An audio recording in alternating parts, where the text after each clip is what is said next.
6 BSc.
All students are requested to be seated with your respective classes.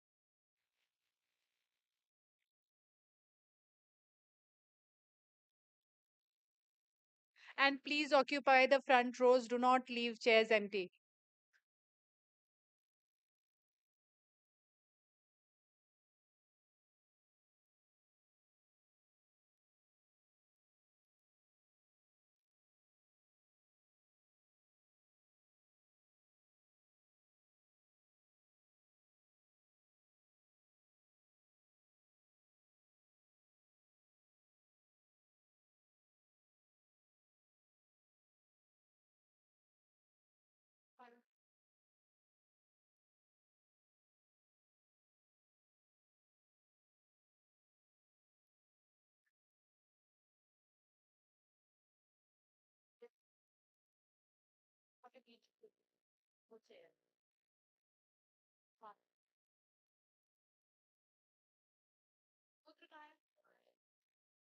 Please ask him to be here this side.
I request all the students to kindly be seated and maintain the decorum of the place. All the students kindly be seated.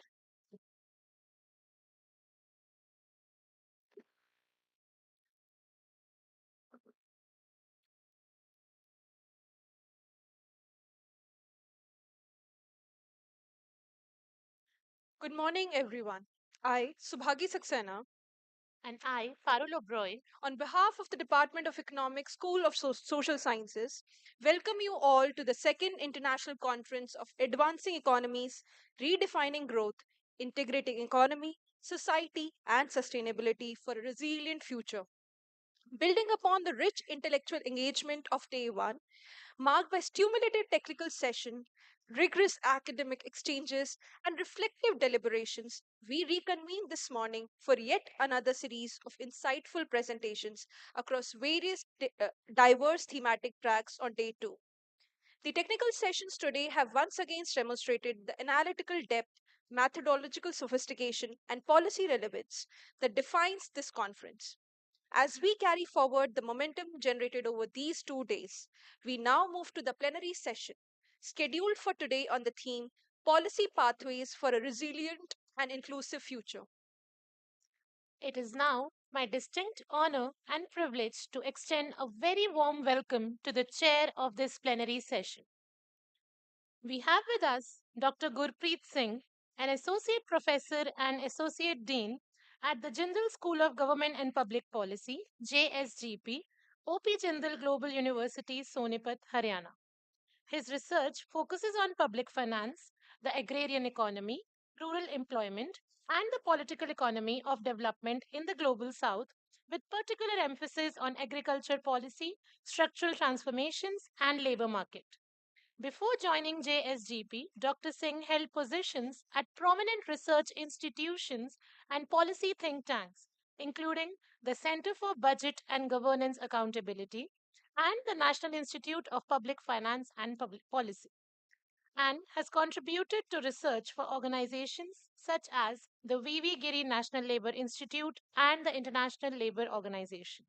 He holds a PhD in economics from Jawaharlal Nehru University and has published in leading journals on issues related to employment, sustainable agriculture, and public policy. I request Dr. Shivani Chaudhary to kindly felicitate Dr. Singh.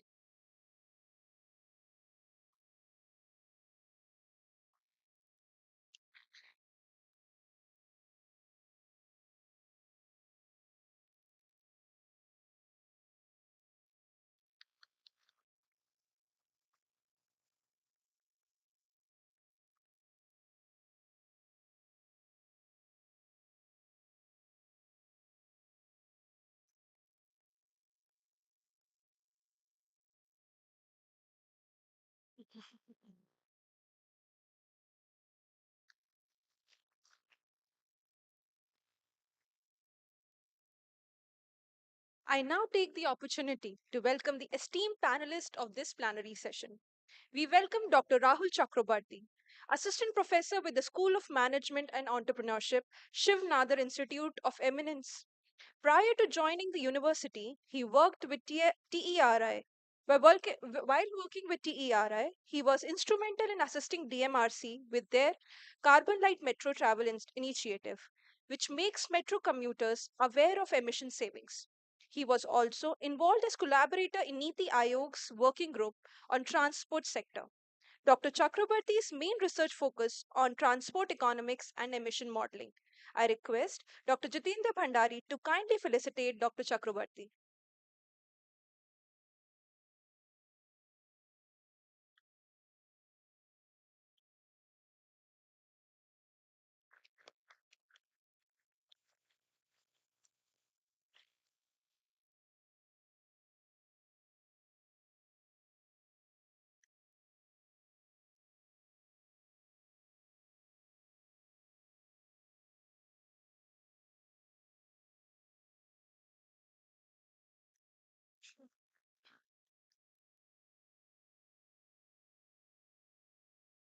We have with us Dr. Manish Kumar, affiliated with the Delhi School of Economics. He earned his MA, MPhil, and PhD from Jawaharlal Nehru University and completed a postdoctoral fellowship at the University of Kassel, Germany. Dr. Kumar previously served as the Executive Director of the Center for Development Economics, DSC. His research interests spans agriculture, labor, rural development, industry, and other areas within development economics. I request Dr. Amit Kumar to kindly felicitate Dr. Kumar.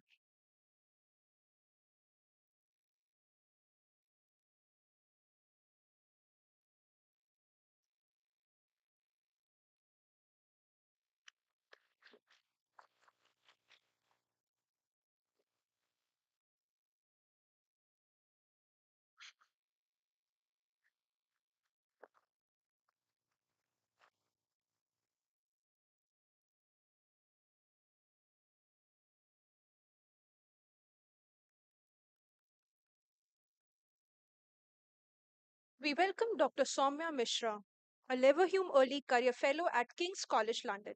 Her research examines the relationship between China associated capital flows into Indian manufacturing and patterns of interstate labor migration, focusing on major phone manufacturing hubs across North and South India.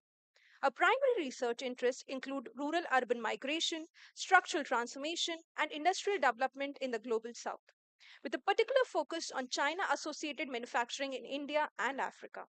We're truly privileged to be in the presence of such an extinguished constellation of scholars and policy experts whose intellectual depth, scholarly excellence, and influential contributions to the economics, governance, and public policy have meaningfully shaped contemporary dynamics and policy discourse.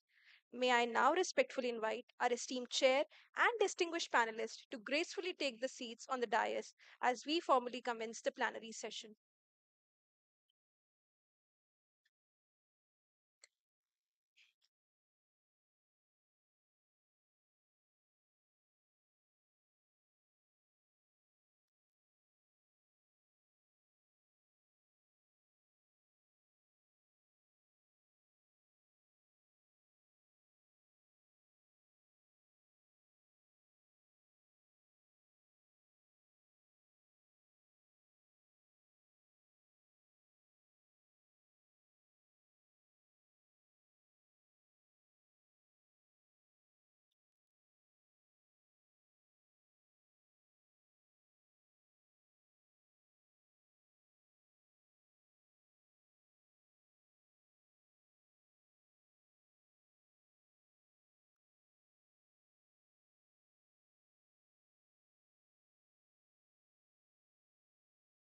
Thank you very much and good morning.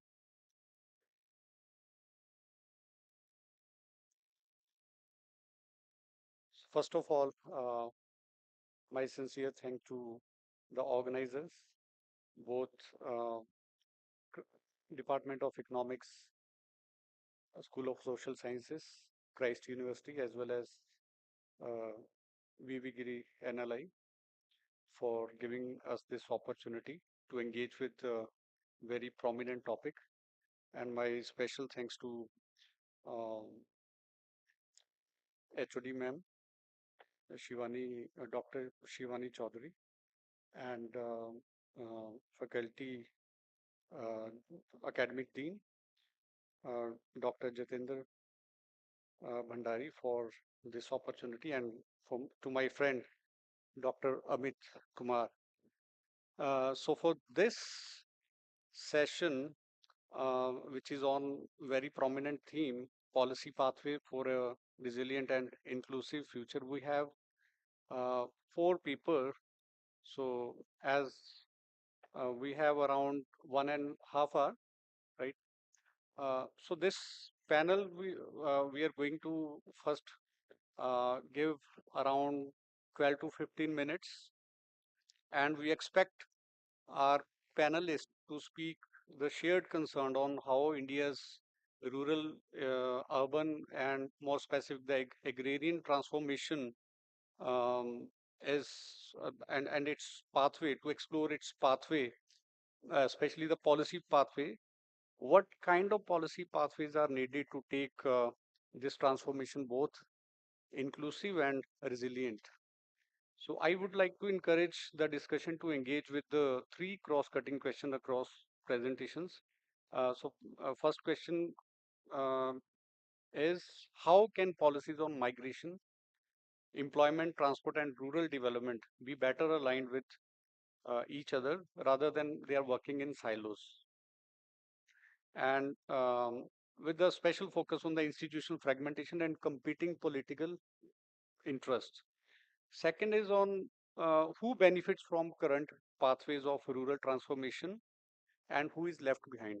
So when we say all these things, the questions of caste, gender, the young cohort, regional inequalities, how they shape access to these pathways of transformation. And the finally, do current patterns of mobility and non-farm diversification build long-term resilience, or do they risk producing or creating new forms of insecurity and informality within the broader political economy of rural transformation? So for this, we can start the session with the first presenter, Dr. Manish Kumar. So you have around 12 to 15 minutes to that.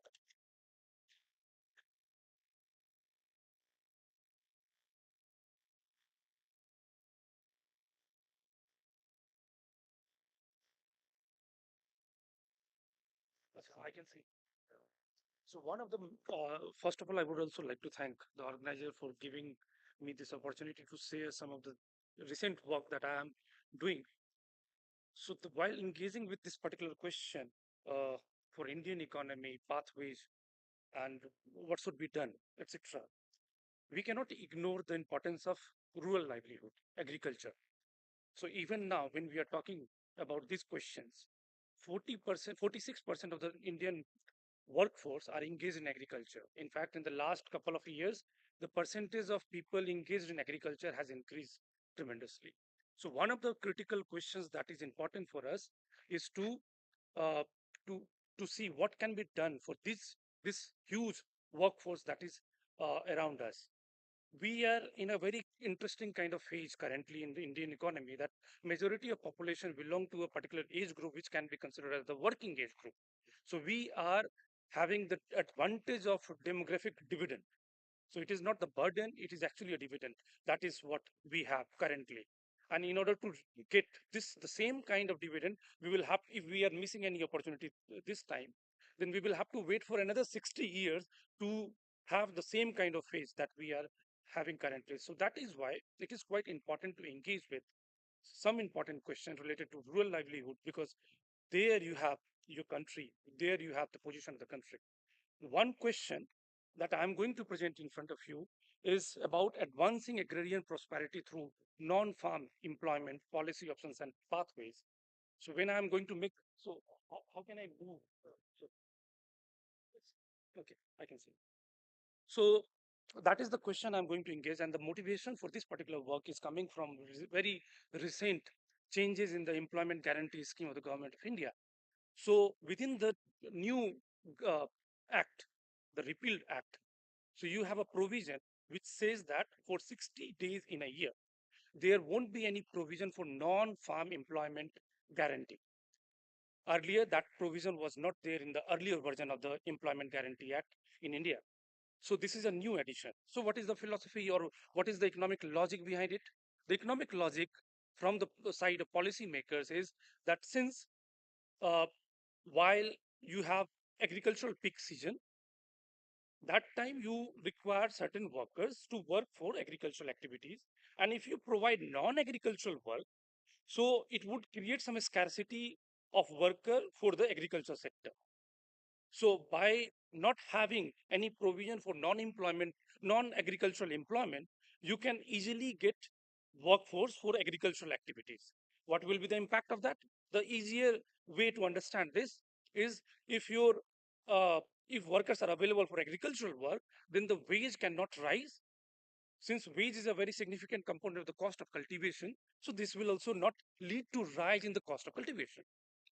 Well said. Well, completely you can consider this option as viable or a viable option because of given the logic that you have, since worker and the wage is very important component of cost of cultivation. So in order to support the farmer, the policymakers decided that we can have this provision in the new act that for 60 days in a year we will not have any provision for non-employment, non-agricultural employment. Now the question, that interesting question is that, do we have contradicting interest of farmer vis-a-vis agriculture worker, or do they have the common interest? So this is the question that I'm asking in this particular work. I'm also going to share so this thing with you. So this is the basic introduction that I have already shared with you. One thing, this question is not new. The commonality of interest between agricultural worker and a farmer, this question is very old, and people have tried to develop this particular try to answer this particular question in different ways. And one such way is in front of you. This is from our Professor Utsa Patnaik. In 1997, she gave a very interesting concept, which is labor use index. And labor use index is not just a simple kind of classification of peasantry. It is actually, it includes various kinds of component in it. So in order to identify whether farmer would have a common interest vis-a-vis agriculture worker, you can also look at the different peasantry groups and their characteristics. And those characteristics involve whether they are cultivating their own farm or they are hiring from outside. So if you are hiring workers from outside, then obviously you have a contradicting interest. But if you are working on your own in the field, and not only working on your own field, but whatever time available for you in order to earn your livelihood, you can also work on someone's else field. So in that case, your interest cannot be different from agriculture worker. So based on different categories of farmer, different land size group, you have different characteristics. And this can range from landlord who is actually not doing anything on their own land. And on the other hand, you have the other extreme would be landless worker who is just cultivating or just working on someone's else land. So between these two extremes, you have different other possibilities and other combination. So those are given as a rich peasant who are hiring worker mostly. Then you have middle peasant who are hiring worker mostly, but also doing some work on their own. You also have a small peasant group, and you have marginal peasant group. So these two groups are basically doing their own work on the field, and they are also working on someone's else. So that is the category you have. And if there is any question related to labor use index, I will explain that. So this is the brief structure of labor use index that is in front of us. So the one thing that is clearly I'm going to use now onwards is the different categories and different characteristics. So if farmers are in the small and marginal group, that would easily tell us that uh, whether they are working on their own or they are hiring workers from outside. Remember, these two questions would be very interesting to understand the commonality of interest between farmers and agriculture workers. So this is what I'm going to do. If you look at India as a whole, so around 88% of the total farmers in the country are working, are in the small and marginal group, 88%. Okay, so this is the all India picture. Now, within country, it is quite possible that you have a small uh, uh, farmer in Punjab Their situation may be totally different from a small farmers in let's say Bihar. You have large farmer in Rajasthan, their situation would be totally different from large farmer in Punjab or Haryana. So you cannot have a comparative kind of discussion just on the basis of average picture in front of you right now, which is about all India, because India is a very diverse country, and you have agroecological diversity depending on the different regions you belong. So this is a state-wise figure, and what you have in front of you right now is basically the proportion of a small and marginal farmer across different states in India. And in most of the states, you would see that small and marginal farmers are close to 90% of the total agricultural households in the country. Here you have a more disaggregated kind of information. So there are certain states where you would see that you have close to 90% of the farmers are in small and marginal group. But uh, I don't know if you can see Punjab and Rajasthan here, which is basically interesting group. In Rajasthan, what you have is 34% are in the marginal, in the small group, 19% in a small group, a small and marginal combination that would be uh,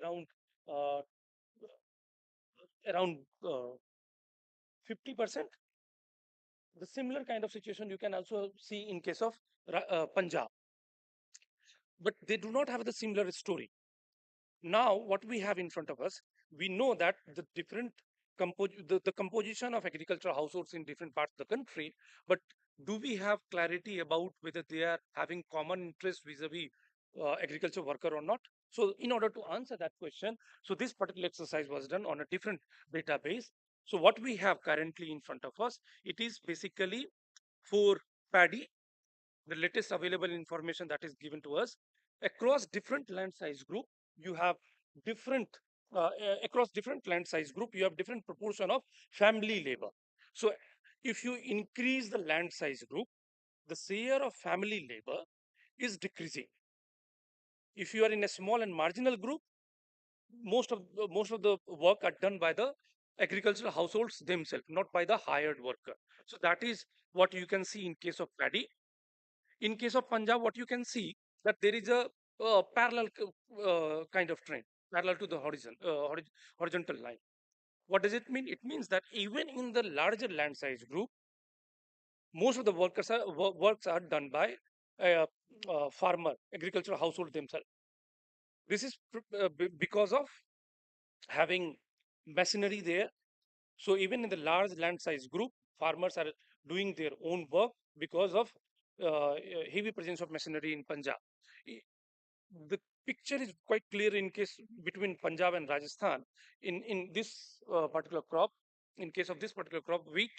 So you have same trend for Rajasthan and Punjab, almost similar trend. And for other states, you have a declining trend. That means if you increase the land size group, the proportion of own work done on the field, that is declining. But in case of Punjab and Rajasthan, you have almost similar kind of trend. The region behind a region in case of Punjab is different from Rajasthan. I have just explained the region behind this particular trend in Punjab, but in Rajasthan, what you have even the larger crop because of the agroecological diversity and agroecological limitation in the state. Even the larger and they have a lower productivity, even the larger size group. So most of even if the farmer have a larger plot, that does not mean that they are hiring worker from outside. They are doing their own work. That also reflects the uh, livelihood condition of the farmers in those groups. So two things by now what we can highlight is that if you increase the land size group, the share of family labor done, that is declining. That is number one. And the second thing is you cannot have a similar kind of trend across different parts of the country. You will have different pictures. So this is what we have. This is another major crop, maize, the same kind of story you have. Now, the third component that was interesting to that was important to understand the commonality of interest is whether they are also working outside of the field or not. So this is what you can see that majority of farmers, on an average, they are getting a very significant portion. from outside agriculture, outside by working outside. So their share of wage is quite significant in their total income. That income includes agricultural income as well as non-agricultural income. So this is trend for different countries. Now, across different land size group. So if you look at a small and marginal category, the proportion is higher. So the share of wage in a small and marginal category, that is higher than the share of wage in the larger land size group. So using these three things that I have just explained, what we can do, we can have some calculation. The calculation is very simple. You have aggregate household income in front of you, and uh, you are also doing some work outside. So based on these two conditions that is in front of you, I will just briefly summarize. I will not discuss in detail otherwise because we have a very limited time. So income can come from farm as well as non-farm, and you can work on your field and outside. So depending on the characteristics of the land size group, you can decide how much you are working outside and how much you are doing your own work. So what we can conclude from this particular table is that if you are talking about a particular land size group who are devoting their own work for their own field, and they are also drawing significant portion of their income from by working outside as a non-agriculture or agriculture worker, so they do have a common interest, and that is what given by the equation at the bottom. That their interest will have a common sign. So if you increase non-farm employment, that would also increase the wage rate. The potential wage rate would also increase. As a result, what you have increase in the farm income for the household. So this is the conclusion because they have the same trend. So depending on that, what I'm concluding is since majority of farmers in India are small and marginal farmers, you have different situation in different states, but this is broadly the story that small and marginal farmers are drawing their significant portion of income by working outside agriculture. They are earning uh, their significant portion of income through wage.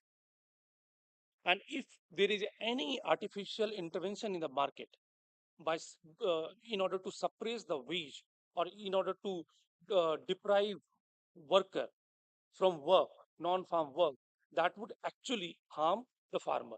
So rather than having a positive kind of impact on agricultural income, you are going to have negative impact by having such kind of policy. So this is what I wanted to discuss with you. If you have any question, clarification, I would be happy to address. Thank you so much.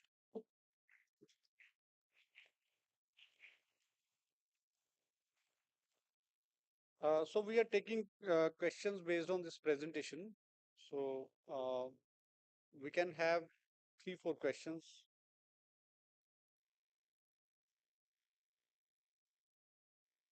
Kindly raise your hands if you have particular questions related to this presentation.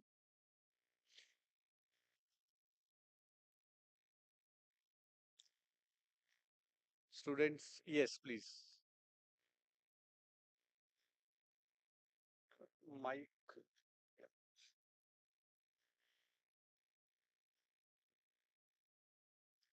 not audible. Not audible.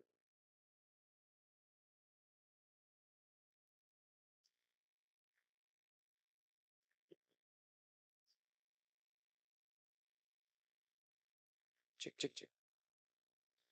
Hello, sir. Thank you very much. Your lecture was very insightful. And I'm Ravindra Kumar from Pondicherry University Research Scholar. My question is that as you described that as the family size, as the land size increases, the share of the family labor decreases in the poor state like Bihar and Uttar Pradesh, while in the richer state like Punjab and Haryana, it is almost stagnant. What is the reason behind? I just want to know. Thank you. So we can take more questions and then Dr. Kumar can Uh, respond later. yeah, thank you very much, sir. This is Dr. Akshay uh, from Christ University only. Thank you very much for your presentation. Uh, as from your presentation, it is very much clear that it will widely impact the farmers only instead of helping them. So the question is why the government came up with such type of amendment in that sector? That is the question. Yes, one question from the front row. Sir, my name is Aradhya Gupta. My question is that as we saw the income increase in the Jammu Kashmir, it was 64.5%. But according to the all over India, we see that there is disguised employment in the agriculture sector, and there is a huge unemployment in India as well. So, what are your views on that? Okay. Hi, I'm Dr. Pooja, and Manish, it's a very good presentation, very clear, very structured also. I just have a one query. You have shown that the share of family labor increases, it decreases as the land holding size increases. But for the Rajasthan and Punjab, this is not the case. And you have shown specifically for the paddy crop only. Whereas in we know Punjab, the paddy is one of the main crop. But in Rajasthan, the bajra, the sarso is a one of the main crop. So if we change the crop also, so even then also we will see the same trend, or it varies. Sir, I have one question. Sir, I'm a PhD scholar from University of Calcutta. Sir, you did not mention about the gender equality or inequality. The female worker are also working in a farm. So there is what is the difference between daily wage earner of male farm worker and daily wage earner of female farm worker? The difference between them did not mention about that. So in the first round, I think maybe you can respond these questions. If we have some other questions, we can take it later. You can go ahead. Thank you. Thank you. Okay. The first question was related to why we have a constant trend uh, in Punjab and Haryana. So I just mentioned that because of the mechanization, the mechanization is one of the explanation. So there can be some other explanation as well. And that, if we are doing some primary survey, then only we would be able to answer that. But one of the major things that I can see is because of the mechanization. Even in the larger land size group, you have larger proportion of farmers, larger proportion of the work are done by the family themselves. So that can be one answer, quick answer of your question. With regard to why policymakers are still coming up with this kind of policy, so I try to explain the logic. So unfortunately, the mainstream economics that we all of us study, they are very much individual centric, and they do not visualize certain kind of larger impact that they have. So the logic that they have their own logic to do this kind of thing, and the logic is quite clear. So if you want worker to work on your field, you understand that uh, uh, if some other works are available, they would not come for your work. That was the case of Manrega, and there are various studies which says that after Manrega, the wage rate increased significantly, and as a because of increase in wage rate, the aggregate cost of cultivation also increased. So that was the pressure on the farmer.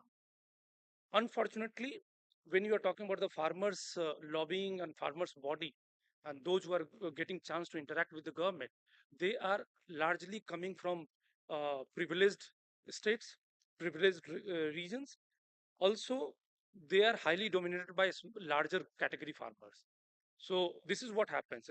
The presentation of a small and marginal farmers in the policy dialogue, that is quite negligible.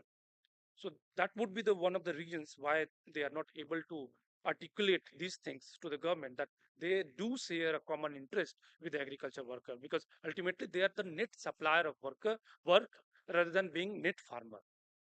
So if we understand that fact, maybe this kind of policy may not be at place. Regarding a change of crop, so you are right, but the more whatever state we see, that we will see a common trend, that you increase the land size group, the share of family labor that declines. And that is also discussed by Utsa Patnaik. Even if you go before Utsa Patnaik, Krishna Bharadwaj, in her production condition, Indian agriculture. So the same kind of trend are there. So it's a very classical kind of thing and very logical. So if you are a small farmer, why would you invest uh, in wage?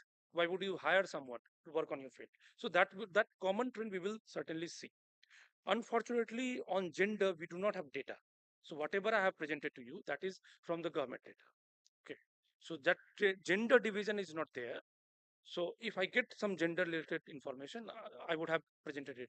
And that would be actually very interesting, and that is very important.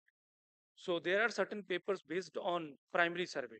In fact, Dr. Singh, who is chairing the session, he also did a survey in Punjab and Bihar. I also did some survey. So it is common across all primary surveys that majority of agricultural works are done by women, and there are various care works because of the overlap between household and uh, agricultural activities such as animal husbandry, etc. You do have overlap between these two, and the significant portion of the work are done by the women, and that is why we need certain kind of modification in the or official database which can highlight the importance of women work. Most Unfortunately, that is not the case as of now. So mostly last, mostly the gender inequality has been clearly visible in certain things that women are doing more job but getting less paid mm, and as compared to male counterpart. yes, true, true, I completely agree with you.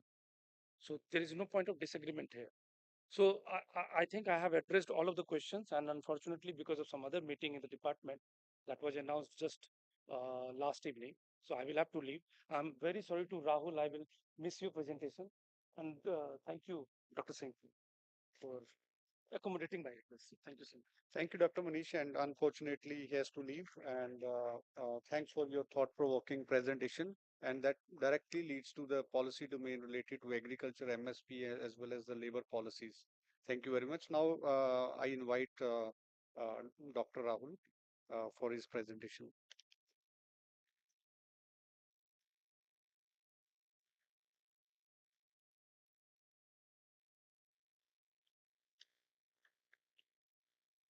Okay, so thank you, Dr. Gurpit, and I would like to thank the organizers for inviting me, particularly my friend Dr. Amit and Dr. Anish, and I thank the Rice University as well as VVGD Foundation for giving me this opportunity. So my talk, yeah. So my talk will be kind of a mix of policy discussion on transportation as well as some kind of technical finding that one of my recent papers, so we found so that basically focuses on emission modeling and how we can make transport sustainable. So apart from that, I'll be also talking about so why I chose this kind of approach to presentation. So sustainability we can measure in terms of how some of the policies they can directly impact. However, inclusivity in transport and resilience, they are not measurable, that's per se. So I'll be just flagging some issues in terms of those dimensions. Yeah, so basically, if I start with what transport is meant for, so if we see historically, primary focus has been on moving objects. So basically, the focus has been on commodities. So yeah, we can take examples, multiple examples. Particularly for Indian context, we can see the railroadization or the railroadization that was there during the British Raj.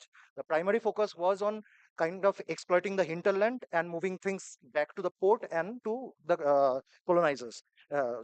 Britain. And also there has been other examples of that as well. So Boeing 747, primarily it was developed for moving cargo, and later on it was open for passenger transport. So just like homo economicus we talk about in economics, there is a term called homo transporticus, which is talks about ideal passenger.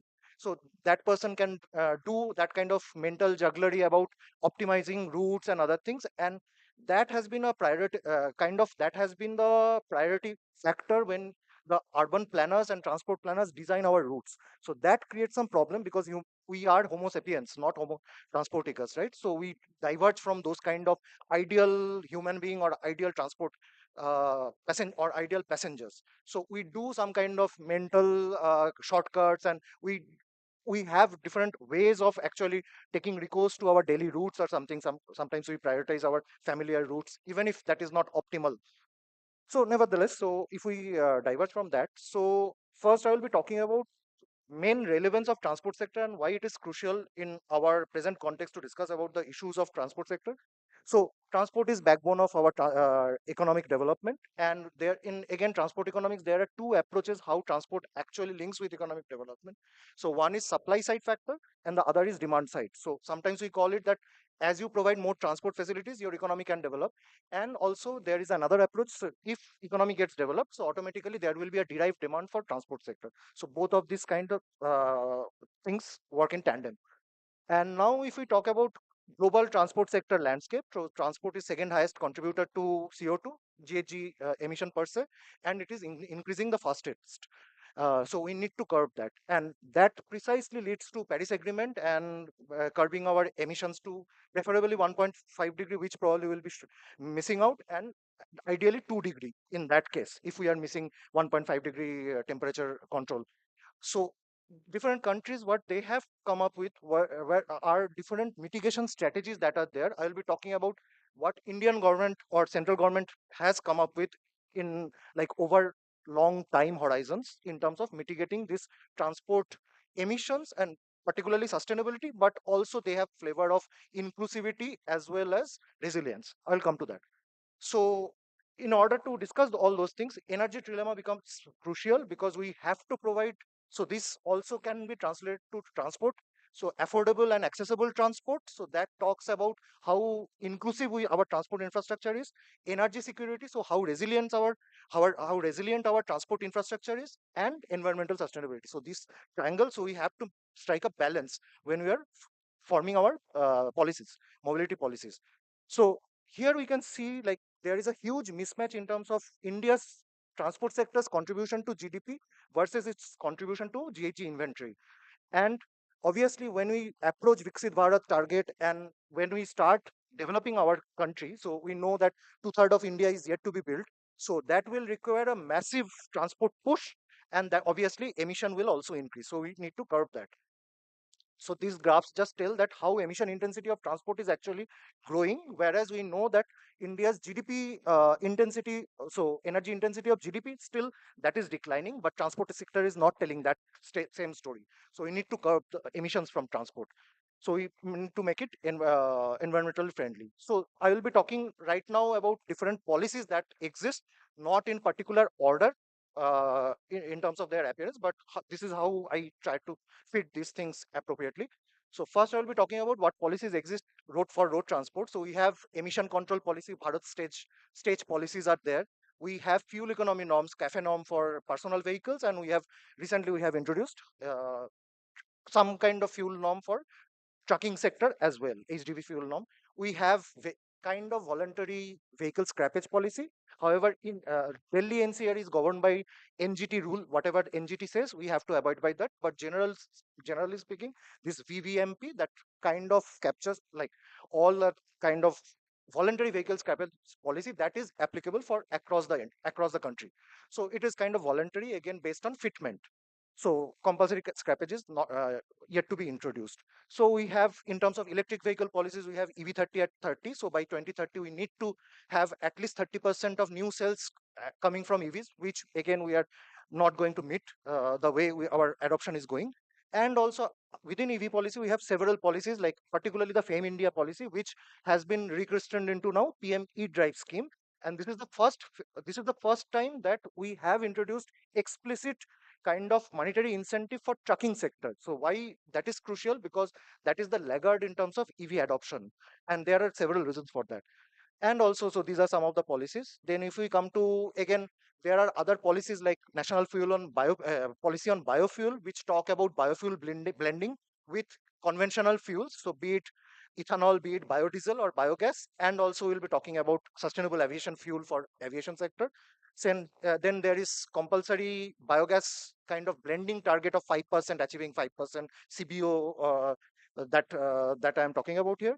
And then also there is a draft policy that still is so you can see that is still in draft phase, but definitely we want to introduce more of liquefied natural gas as mean or as a kind of fuel, alternative fuel to diesel for long haul traffic. So basically trucking. So how to decarbonize freight transport. So these are some of the snapshots of that. For railways, the main plan is basically National Rail Plan. In our first NDC target, which was intended National Determined Contribution target that we set, we explicitly committed that we will try to achieve 45% of freight share of rail in total freight transport. So are we doing that? We are not doing that. And it also talks about the creation of dedicated freight corridors and several terminal infrastructure development, increasing the speed of trains. And then if we come to, and also obviously 100% electrification of railway tracks, then for aviation sector, we have sustainable aviation fuel that needs to be blended. And here there is some international guideline, Corsia guideline, we have to abide by that thing. So this is kind of binding constant imposed on us. So we have to do that. And then there are some other types of policies, like for example, using hydrogen and also port infrastructure development through this Maritime India Vision Plan and also Maritime Amrit Kal Vision Plan, where we want to actually increase our whatever maritime so logistic movement. Like now it is abysmally low, around 6% of the total freight movement is on account of coastal shipping and inland waterways. We want to increase that to 12%. So that is a plan, again, because that is relatively less less carbon, it has less carbon content. And also we have PM Gati Shakti National Master Plan that talks about again infrastructure development and other things. And we have green hydrogen mission, again hydrogen. So typically there are multiple types of hydrogen that are available. We want to use only green hydrogen, which is produced using like renewable energies. So that we also want to use, but with limited scope for particular. So as of now, it is very limited in scope. We have metro rail policy and several other policies. Like we have also some city level policies like Amrut policy, then smart cities mission, and also we have TOD policy, transitory development policy. They explicitly talk about how you can shift people away from motorized transport and you form kind of compact cities where you can easily walk and you can reach your destination, or maybe use cycling and other healthy modes of transport. So, and also making public transport infrastructure accessible. So these are some of the policies that are directly catering to the inclusivity aspect of it. So now, like now moving forward, so I'll be talking about what kind of finding we have in terms of sustainability aspect of different policies. So this is a modeling exercise that I did when I was in Terry and with my colleagues. So what we found was that, so I'll be giving an example only from the transport sector, particularly freight transport, but the story holds true for passenger transport also. So we tried to basically see what kind of or forecast transport demand for till 2070, because our thing was till 2070, and we tried to see what kind of implication it will have if we implement different of the stated policy targets. So this is a kind of a what if approach. So if those policies hold true, what will be the implication in terms of emission? So we see that, so we built multiple scenarios. So there is a baseline scenario, which is the system as it is going on, and also we have different alternative scenarios. Here we can see that if we implement, if you look at the lines towards the bottom end, so that basically is the most aggressive decarbonization scenario, which requires a or which kind of includes multiple strategies like biofuel policies and other policies, EV policies, as well as the 45% rail freight share, that target that is there.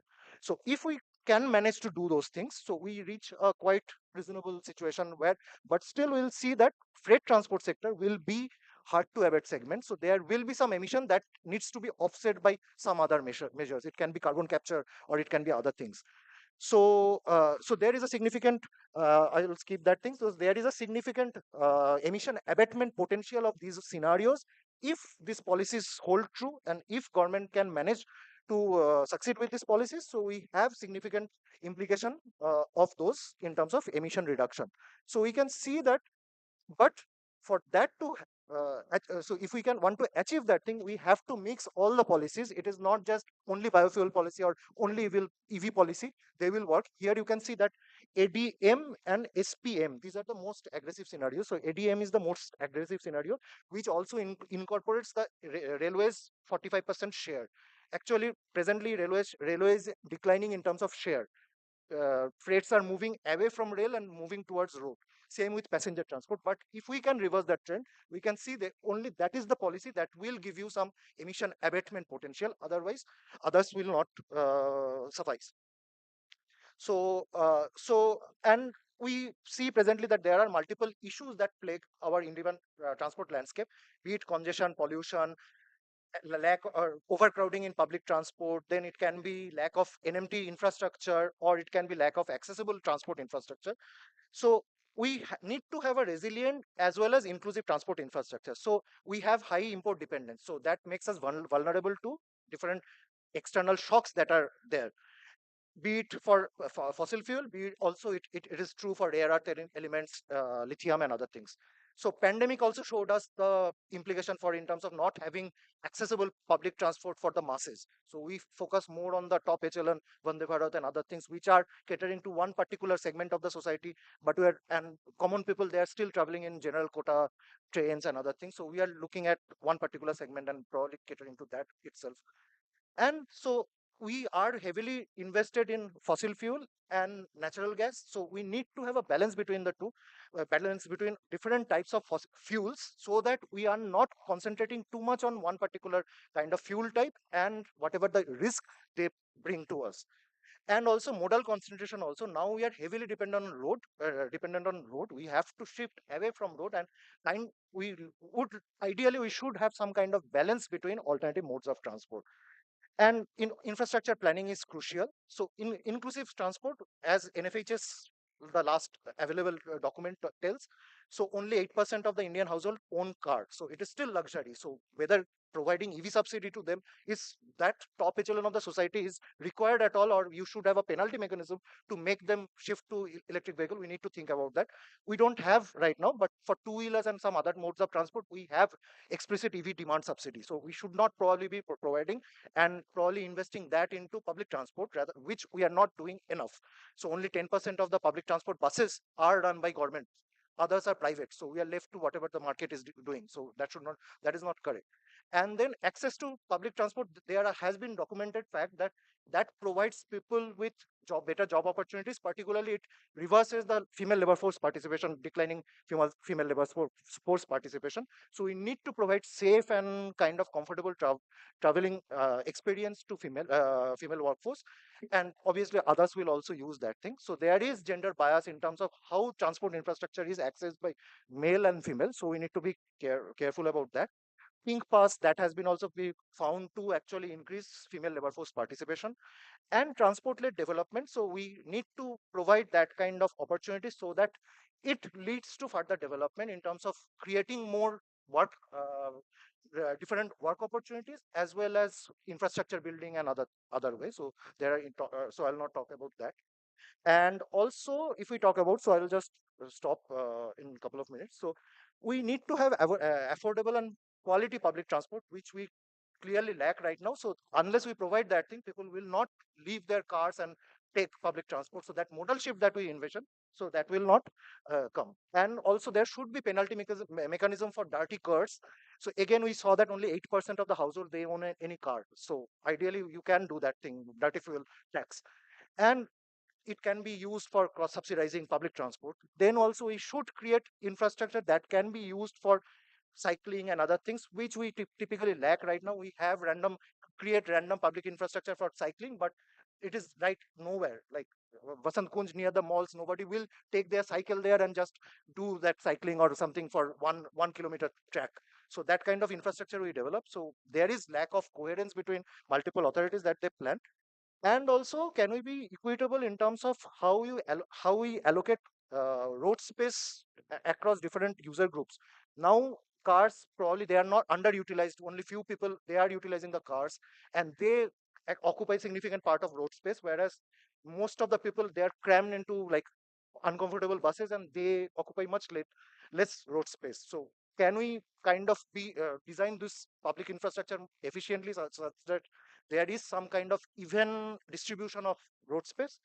And in budget, so touching the recent budget, so there has been some kind of allocation in terms of further construction of DFC from Dankuni to western side, so that northeast connection.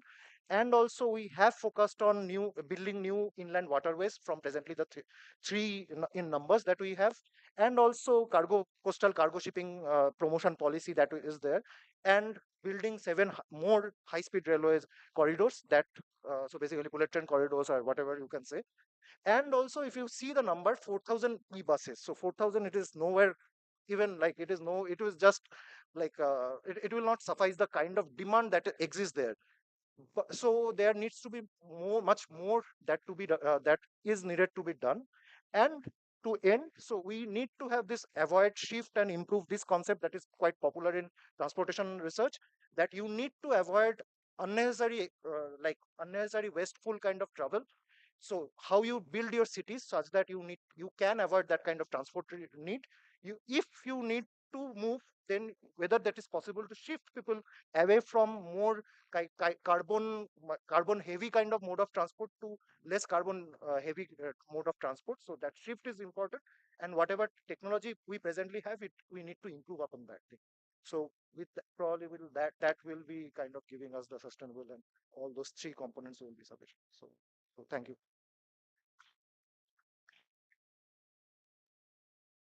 Thank you, Dr. Rahul, for your insightful presentation and about telling us the sustainable transport policy. We can take the question towards the end of all other presentations. So now I think our online presenter is now available. So is it okay? So we welcome Dr. Soumya. Uh, Dr. Soumya, you have around 15 minutes to conclude your presentation, and we can take the question towards the end of all the presentation. Thank you.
Hello, Dr. Soumya, can you hear us?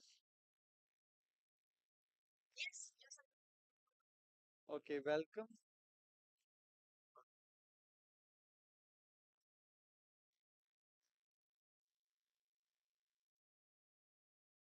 Okay, sure, sure.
So,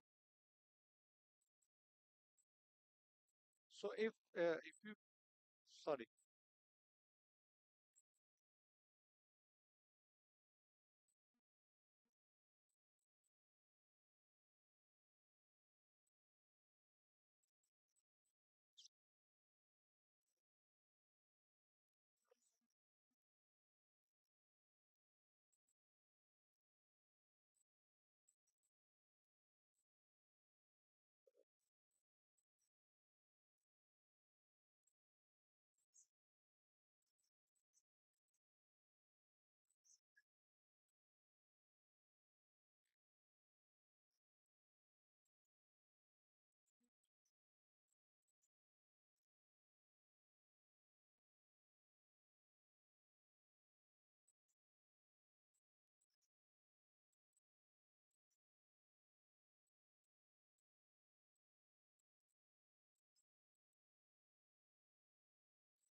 Thank you very much for your insightful presentation. And it clearly complement the previous presentation, which is largely on the basis of macroeconomic data. Uh, so in your presentation, it is coming out really well that migration can be seen as the anchor of structure transformation in two different ways. From the employment aspects, we really talk a lot about its importance. But in terms of the consumption-led economy, it certainly has a lot of bearing. And we don't have much of quantitative data to prove this, but certainly your qualitative data and analysis is certainly forming the this aspect of structure transformation. Thank you very much. We'll take the questions from the audience after um, I present. I just want to present just two aspects of structure transformation. After that, we can club all the questions together and open the session for Q&A.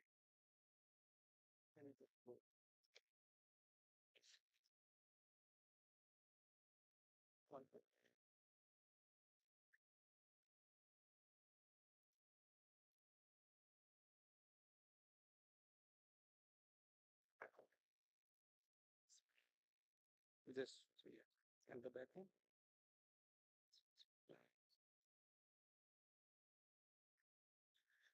So I literally have almost 5 to 7 minutes. So I'm not going to take much of your time. Most of the things have already been discussed in first and third presentation, and I just want to highlight few more aspects of structure transformation.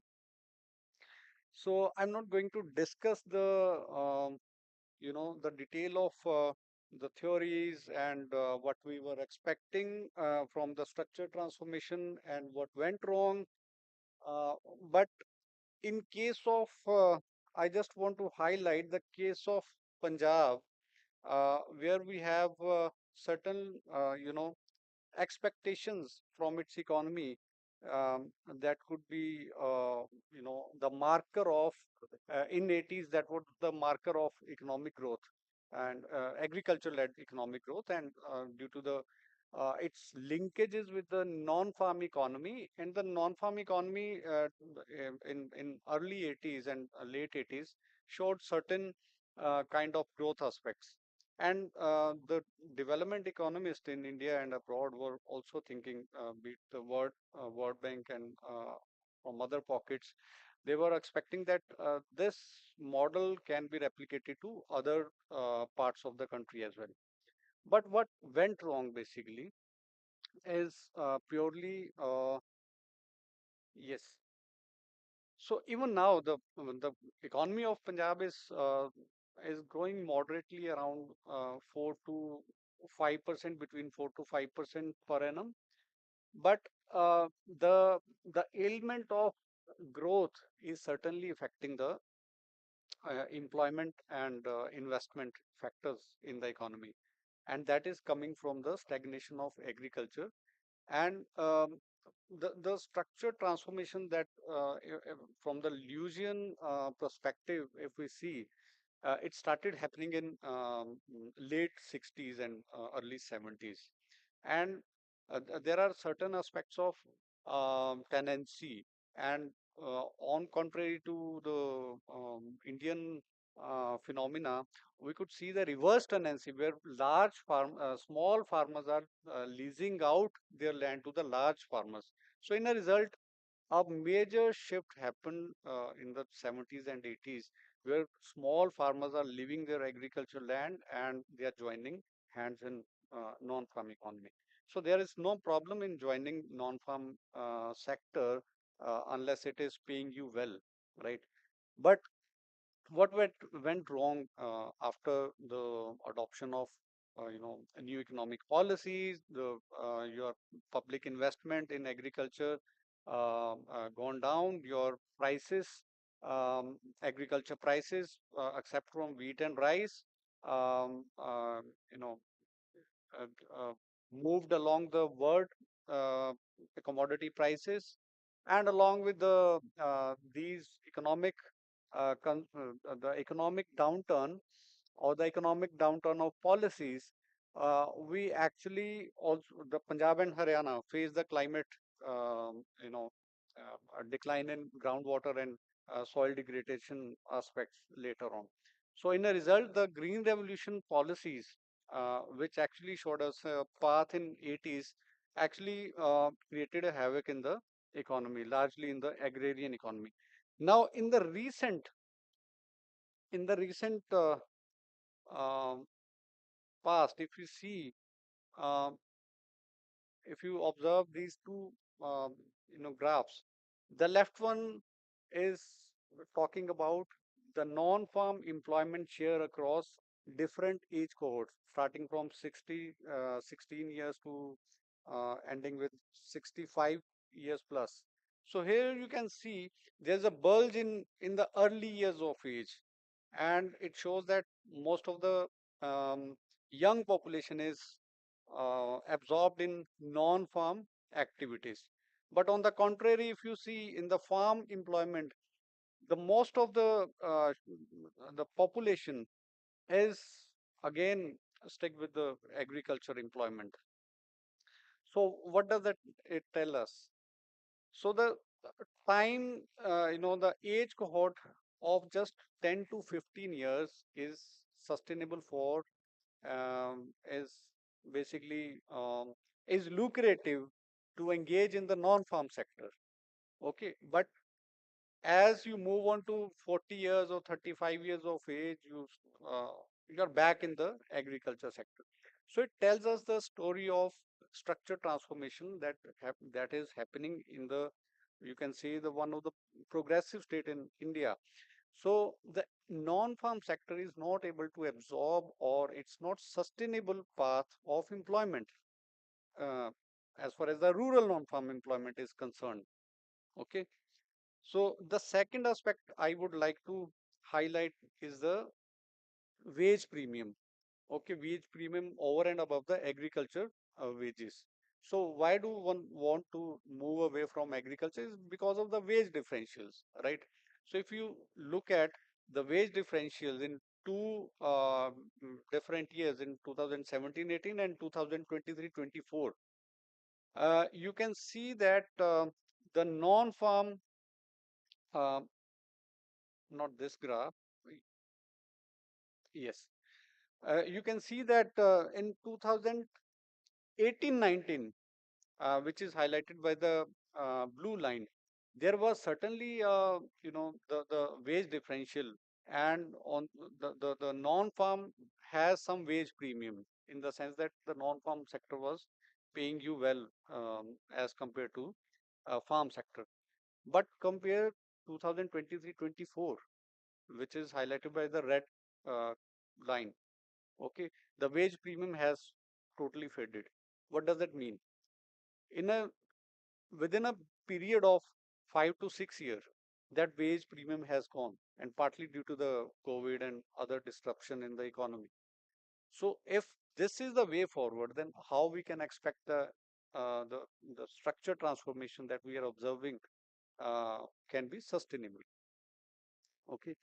Um, I'm not highlighting the other aspects of it. I have also find out some determinants of different kind of non-farm employment, be it highly remunerative non-farm employment, or the lowly remunerative non-farm employment, self-employment, wage employment. But across all kind of employment, you can see there is a clear, disaggregation in the participation when it comes to caste hierarchy, age, gender. So all these social aspects are playing a big role in participating the high return non-farm activities. So along with the structural, economically structural factors, the social factors are also playing a big role in the structure transformation. And what should be the pathways? The pathways here I'm highlighting the some of the pathways that can be that can actually sustain the structure transformation is very simple. First of all, the rural industrialization. So the some of the our economies, instead of joining the informal sector, why can't we or telling people to leave agriculture and join informal activities in urban areas where you have lot of miseries related to your living expenses, related to your transport, related to your job security. So why can't we have a model of rural industrialization where workforce can be engaged in uh, rural manufacturing sector? Okay, some of these are the models are already there with us. So we just need to tap into these models. So agro-based industry linking farm to non-farm activities. So processing can be the one of the way forward. So processing, when we say processing, we have to leave the wheat rice cycle. So we have to move away from wheat rice cycle and diversify uh, the cropping system, basically the horticulture and the short duration crops, which can have lot of cyclical effects. So if you have the short duration crops, you can have more processing, right? So in my place, the quinoa crop is very important. There I could see that those who are growing quinoa crop, okay, in those areas, the processing of quinoa, transportation, and other allied activities has emerged very fast. So it can, provide a lot more employment aspect. Then strengthening the non-crop sectors, animal husbandry. Okay, so as we see, there are many news every day that our dairy sector is not competing with the world prices. And when we are in the mid of talks with EU and US trade agreements, right? And farm sector is a burning issue. So we have to deal with all these things and make it more sustainable through cooperatives, through FPOs. So these are certain models which we can follow and maybe can make non-farm economy and structure transformation more attractive and more sustainable. Thank you very much. Now I can invite your questions if you have. So on based on all three presentations.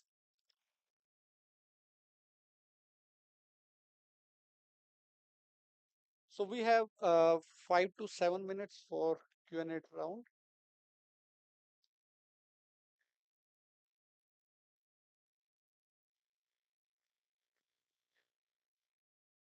So while asking the question, you have to tell which presenter you are pointing your question to.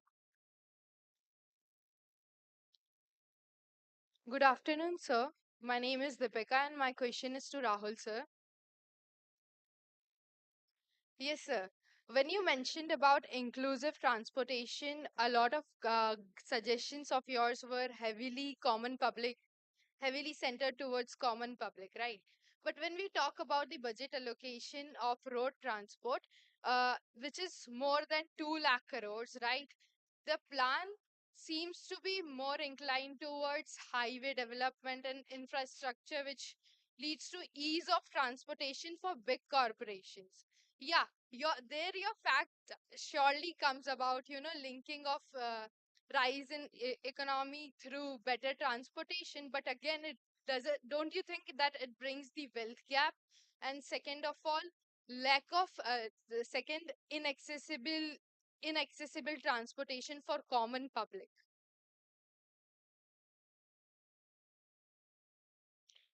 Okay, any other question?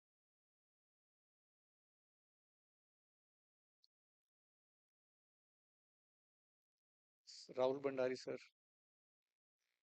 Sorry, Jatendra Bandari, sir. So I have a colleague.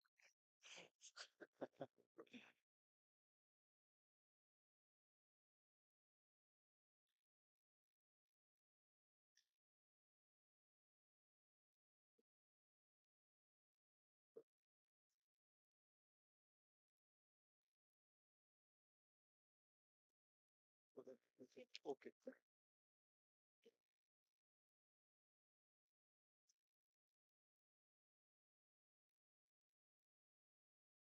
Thank you, Dr. Gurpreet, for giving me the opportunity. And first of all, I must congratulate the way you have handled the session and all the speakers.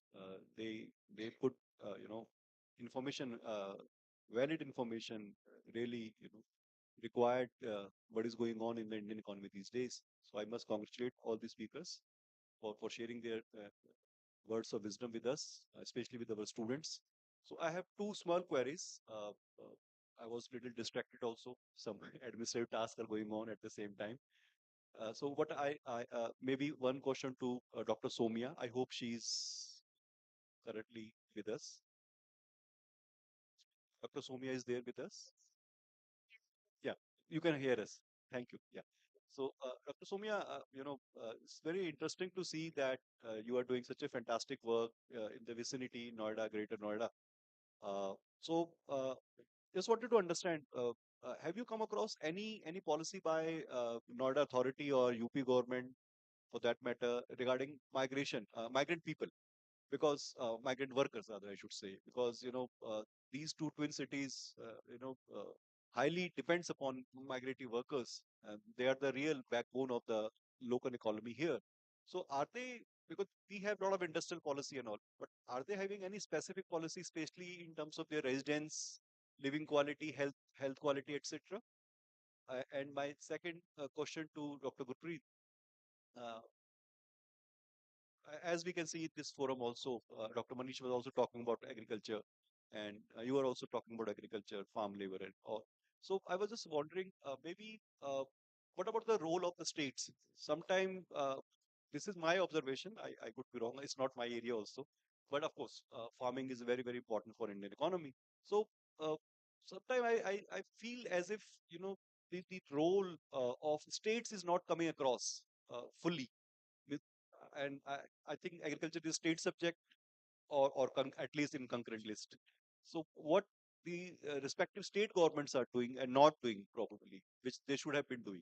So yeah, I'll stop here. Thank you so much for the opportunity.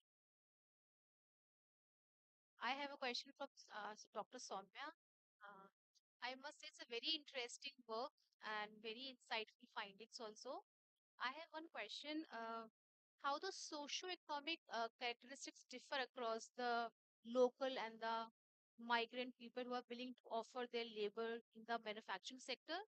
And is the social factor playing a role when the manufacturing firms are willing to hire only the migrant workers and not the local ones?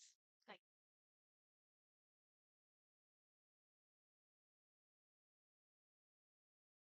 Any other question so that we can club all the question and there's one.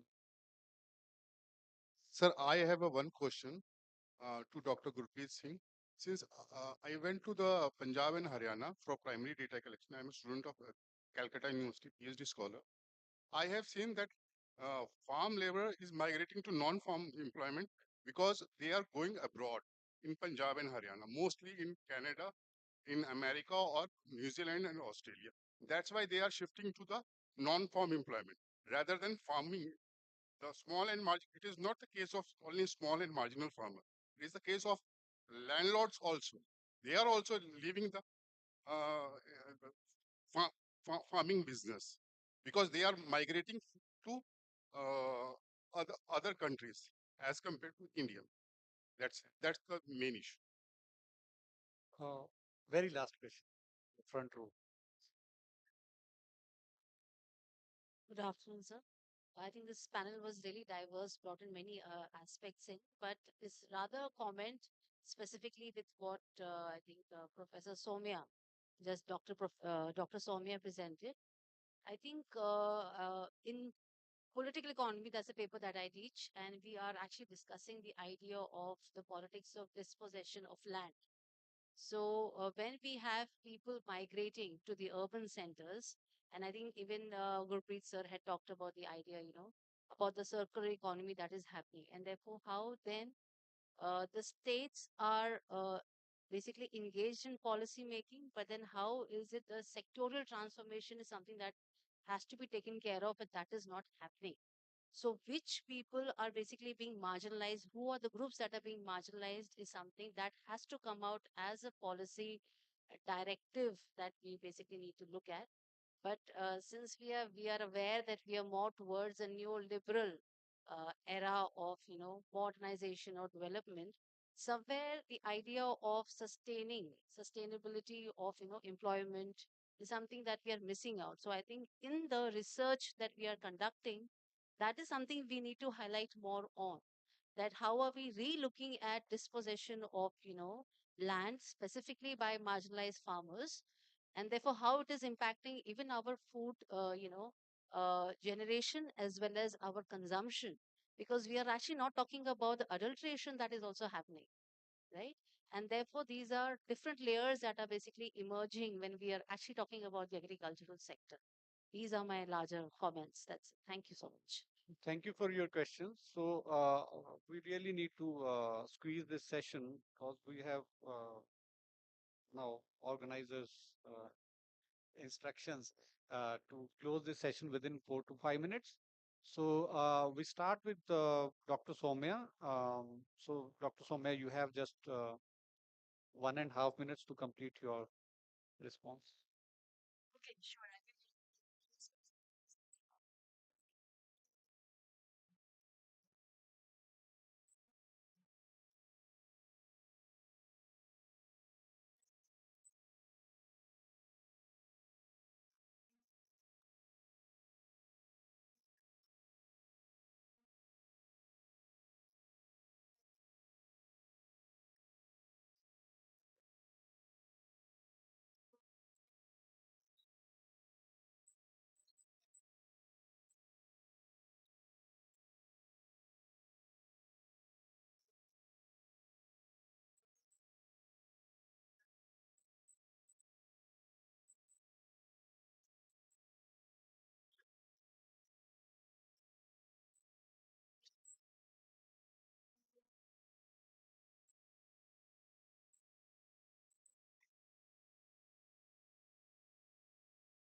Thank you very much for your quick responses. I invite Dr. Rao. Yeah, thank you for the question. So, as far as I could get your question, so you are talking about budgetary allocation for infrastructure, right? Massive infrastructure push. So I think regarding that, so yeah, I agree that different ministries, they are probably working in silos. If you see the kind of infrastructure push given by all the ministries, so it looks like you want aviation to grow also. So which is again kind of using dirty fuel.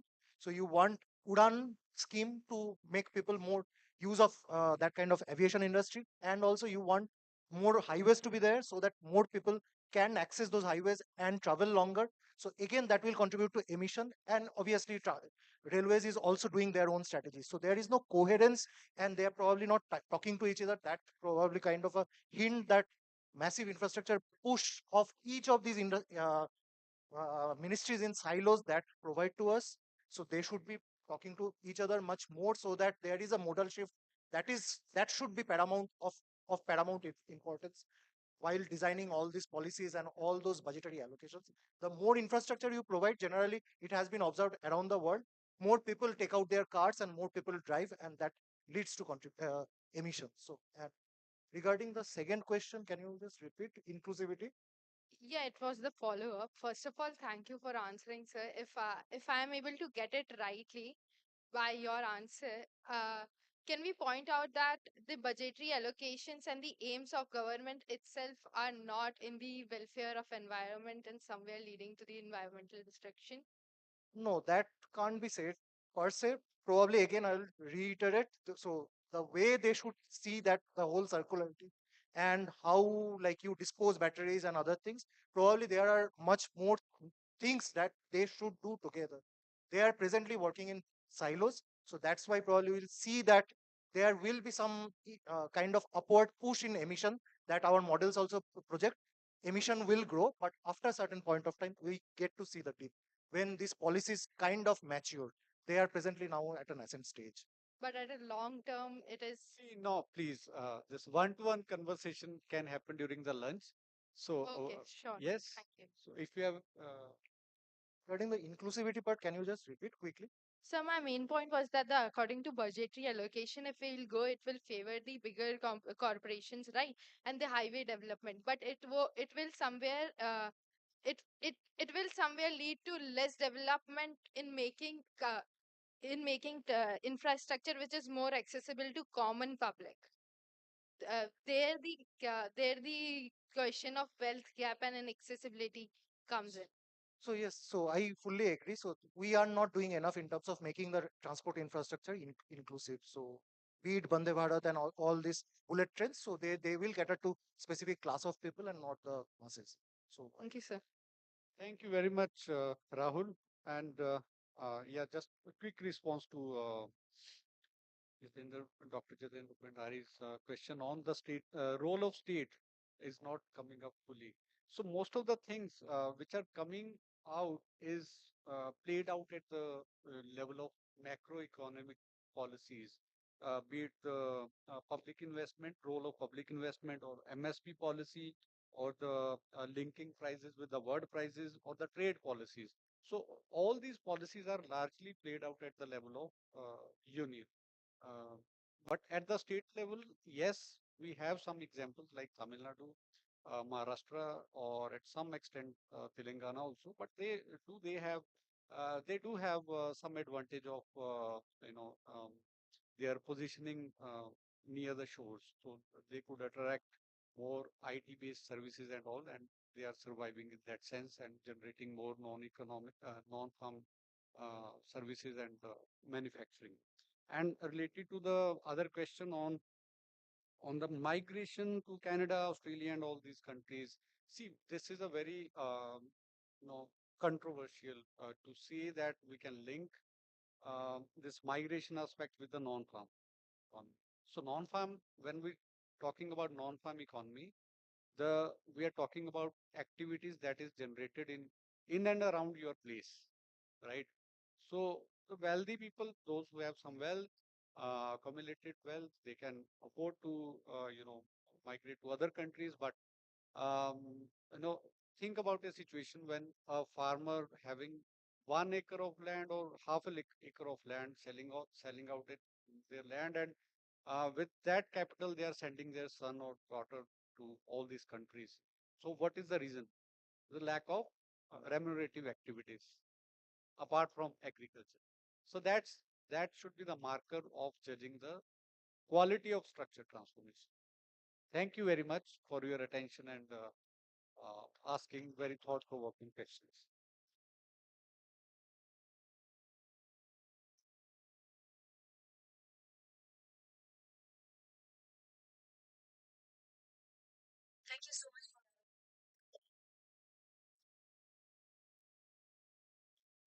We convey our heartfelt gratitude to the chair and our esteemed panelists for an exceptionally enriching and intellectually stimulating discussion.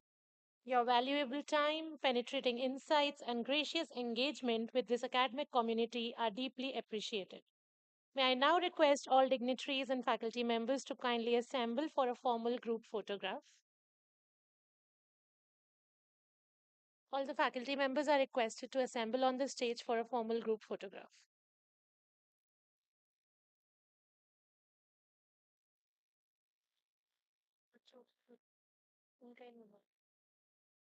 The students are expected to be seated.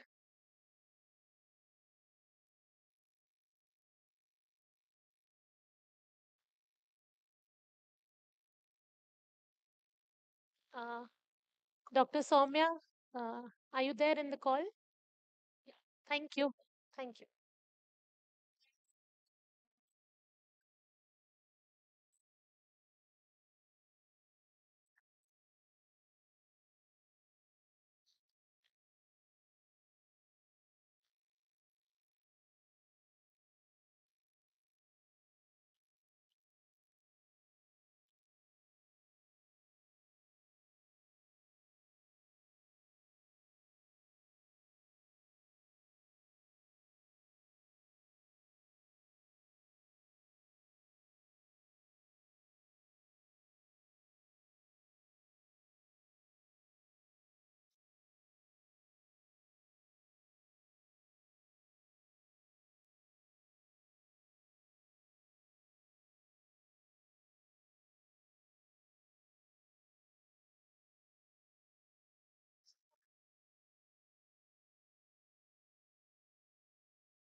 Yes, ma'am.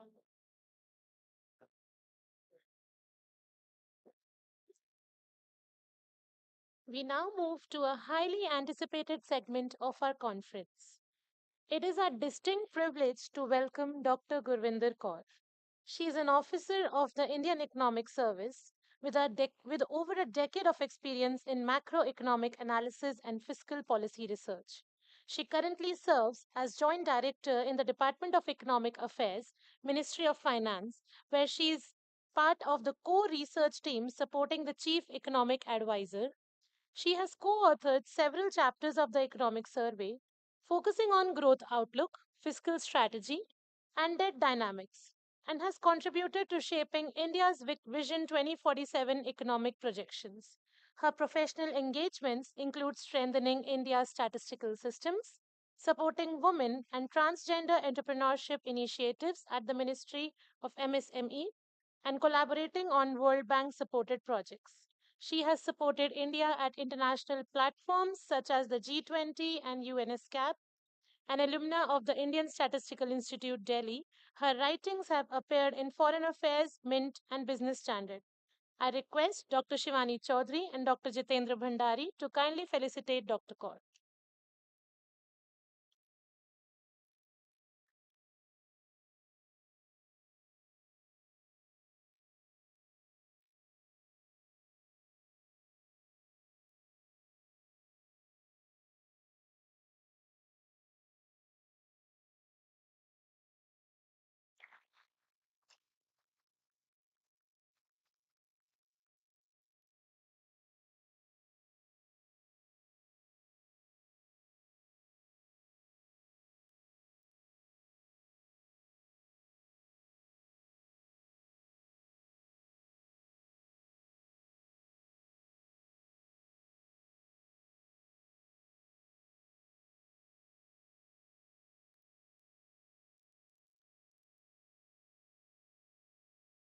Her address, aligned with the conference theme, Redefining Growth, Integrating Economy, Society, and Sustainability for a Resilient Future, promises to offer valuable policy perspectives on navigating growth trajectories in an evolving global landscape.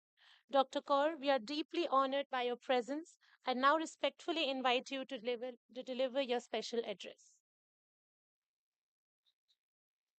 Yes, ma'am.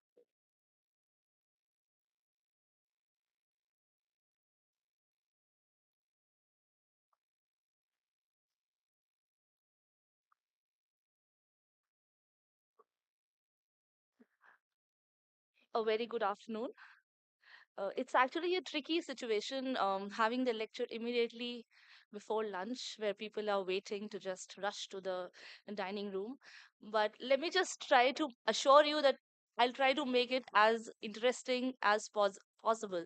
So it's a matter of immense pleasure to be amongst bright students, excellent faculties, such an immensely massive infrastructure, Christ University, and I was really impressed. Thank you so much for having me here. I would like to congratulate you for this amazing conference.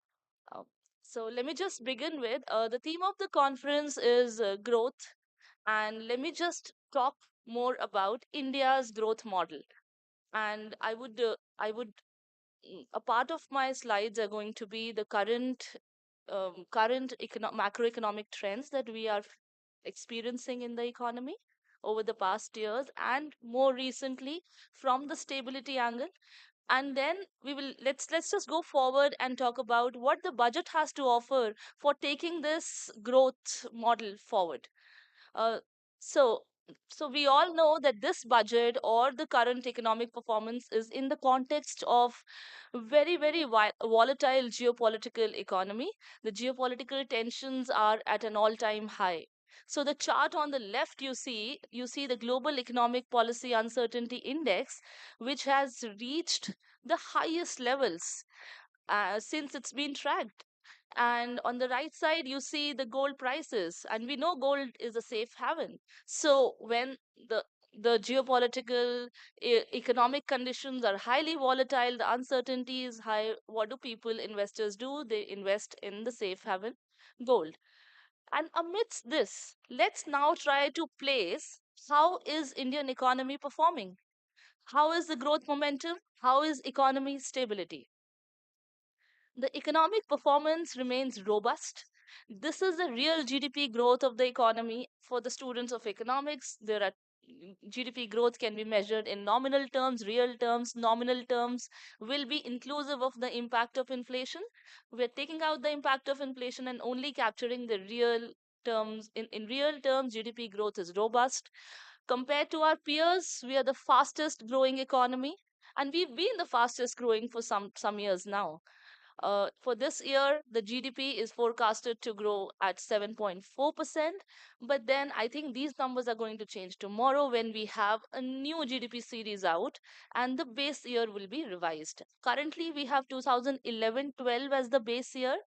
And like just a quick recap, base year is important because the prices of the current GDP or current production are seen in terms of the base year. So it's important. And now we are shifting the base year to 2022-23. Tomorrow we are going to release it. So these numbers are going to change then. But for now, 7.4% is estimated growth for this year. And we are the fastest growing. What are the drivers of growth? So let's try to see from both the supply side and demand side. From the demand side, we see a very heavily domestic demand driven economy. That's why when these external sector developments are happening, it doesn't impact us much because 60% of our GDP is coming from our domestic consumption.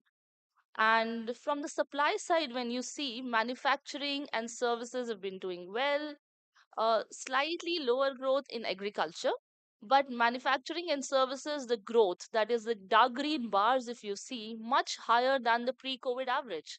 Pre COVID is the dark blue bars. So, this is important because even, not just students, I would say people who are out of Ministry of Finance and my colleagues who are working in different departments and ministries of Government of India, having a broad perspective of where our economy is going is very important to make sense of those sector specific policies, and in your case very important to make sense of what you are studying in theory, so that that bridge between theory and policy, it's very important to build.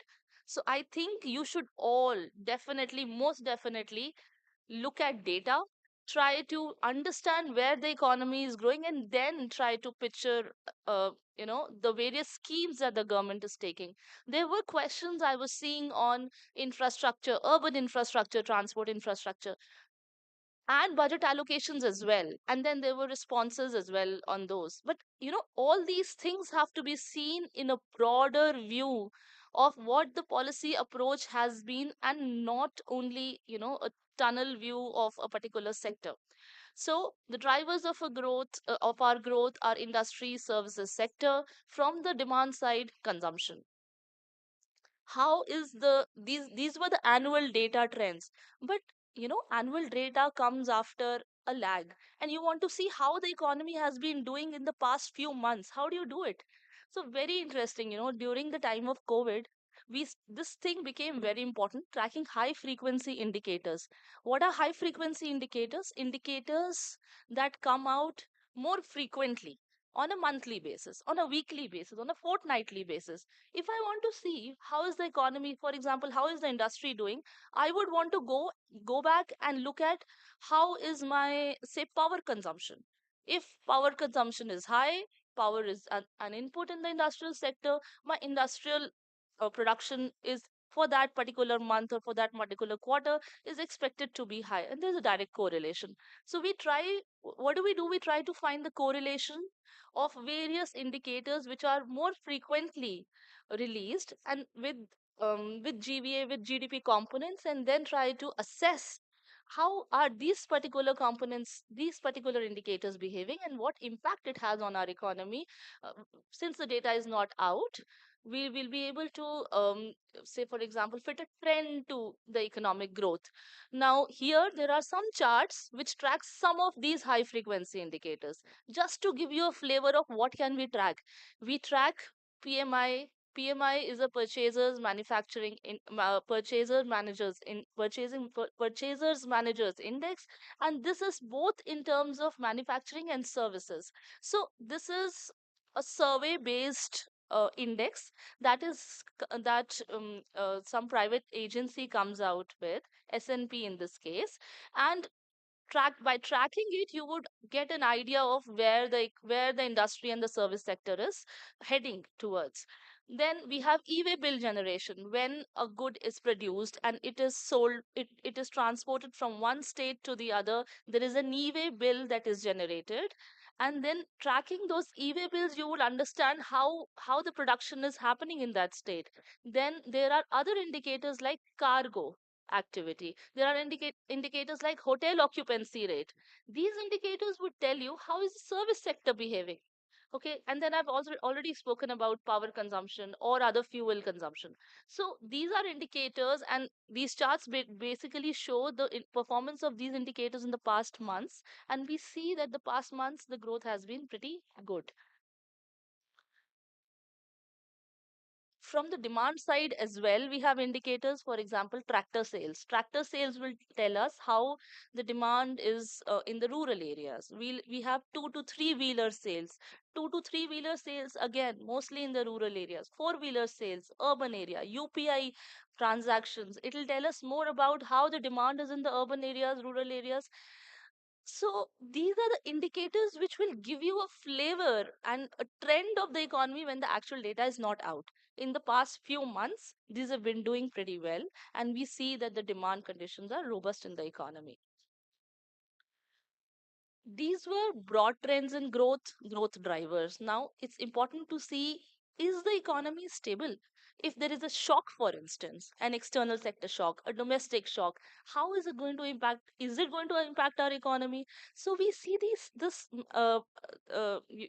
assess the stability in terms of broadly price stability. Is the price stable in the economy? Broadly, fiscal stability. Is the government borrowing too much, or are the government's borrowings within a cap? How is the financial sector, financial stability? How is the financial sector? Are the banks taking too many loans and they are translating into non performing assets? Are the NPAs increasing? External sector stability. Are we importing too much? And for example, how is our foreign exchange reserve? For instance, if there is a lot of capital flight out of the country, is it that our currency will be impacted? So these are broadly the parameters on which we would understand how the stability of the macroeconomy is, underlying macroeconomy. So let me just start with price stability. The inflationary pressures are at all-time low, and the inflationary expectations are also expected to be lower. These are 1 year ahead expectations by RBI. External sector stability. We are exporting much more in April to January this year. We are exporting much more compared to last year. We are importing much more than compared to last year. As a result, our trade deficit has worsened. How are our, this is for the goods side, the merchandise. How for the services, how is it behaving? For the services as well, we are exporting more and we are importing more. Our exports are much high, the increase in exports is much higher, and as a result our service surplus has improved. So external sector stability, apart from our export import, we also see how is the current account deficit. Very moderate. How are our FDI inflows? On a gross basis, FDI inflows seem to be pretty robust, but on a net basis, which is not here, they have been coming down. They've been negative for the past four months. We have latest data up to December. From September to December, there were actually outflows on a net basis. So why is it so? Why is it that foreign companies are taking out money from the Indian economy? When the fundamentals are so strong, we are expected to grow so much. Why are people taking money? So net comes up, net number you arrive if you subtract repatriations and you subtract outward direct investment from the gross inflows. So money is coming in, but money is also going out. Our own people are investing outside. So when you subtract that, and also some people are booking profits and taking money out, you subtract that as well and you get net. The net FDI is actually coming down. It was a matter of concern till like a few months back, but then when you analyze, you see how, on what does net FDI depend? Net FDI would depend a lot more on policies of the other countries, right? The interest rate regime that they have, and the tax regime that they have for investors. So broadly, you have to see global economic developments and global economic policy in conjunction with our domestic policy to make sense of it. How are our forex reserves? Foreign exchange reserves are pretty comfortable. They cover around 11 months of our imports. Why is it important? Because if uh, suddenly all the money, or suddenly we have a very strong capital flight outside, how are we going to manage the demand for dollar in the economy. That comes from the foreign exchange reserves. Also, our external debt is at a very prudent, sustainable level, 19% of GDP. So, these are parameters which show that from an external perspective, our economy is doing well. From the fiscal perspective, we had after COVID, during COVID, we had a lot of borrowings because suddenly COVID happened and there was a lot of spending requirement. Revenues were not coming up. So, what did we do? We borrowed. Now, our fiscal deficit, that is the borrowings of the government as a percentage of GDP, shot up to around 9% of GDP. And then we decided that, see, this is unsustainable. This year we wanted this because this was a need of the hour. But now let's do one thing. Over the next 5 years, let's have a consolidation path and let this thing come down gradually.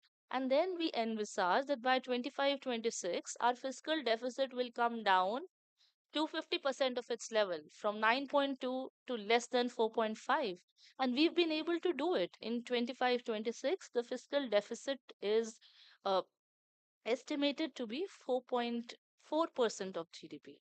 Okay, so now we've achieved our target. Now what going ahead? But 4.4 is still very high. There used to be a 3% fiscal deficit at the time of FRBM in the last 2 decades. So then now what do? We make a new target for the next 5 years, and that is in terms of debt.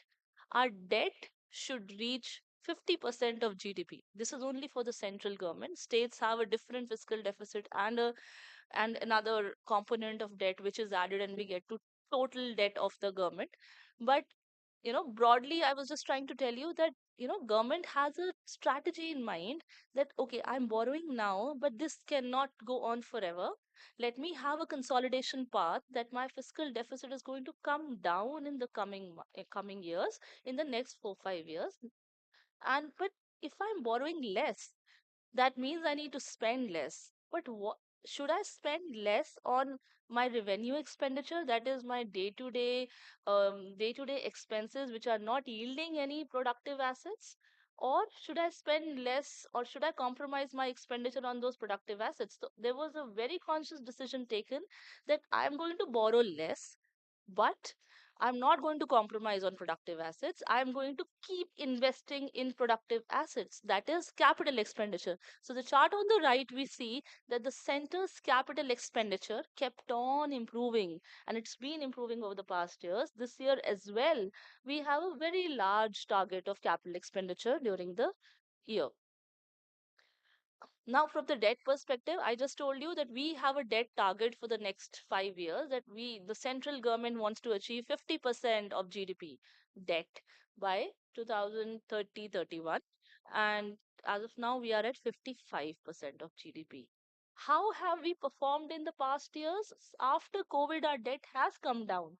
How does it rate compared to other countries? The chart on the right, you see, compared to other countries, our peers, our debt reduction has been pretty substantial. Those triangular markers that you see, those are the reductions for the country. Say USA reduced its debt by 7.5% of GDP. Basically, 7.5% point uh, of GDP.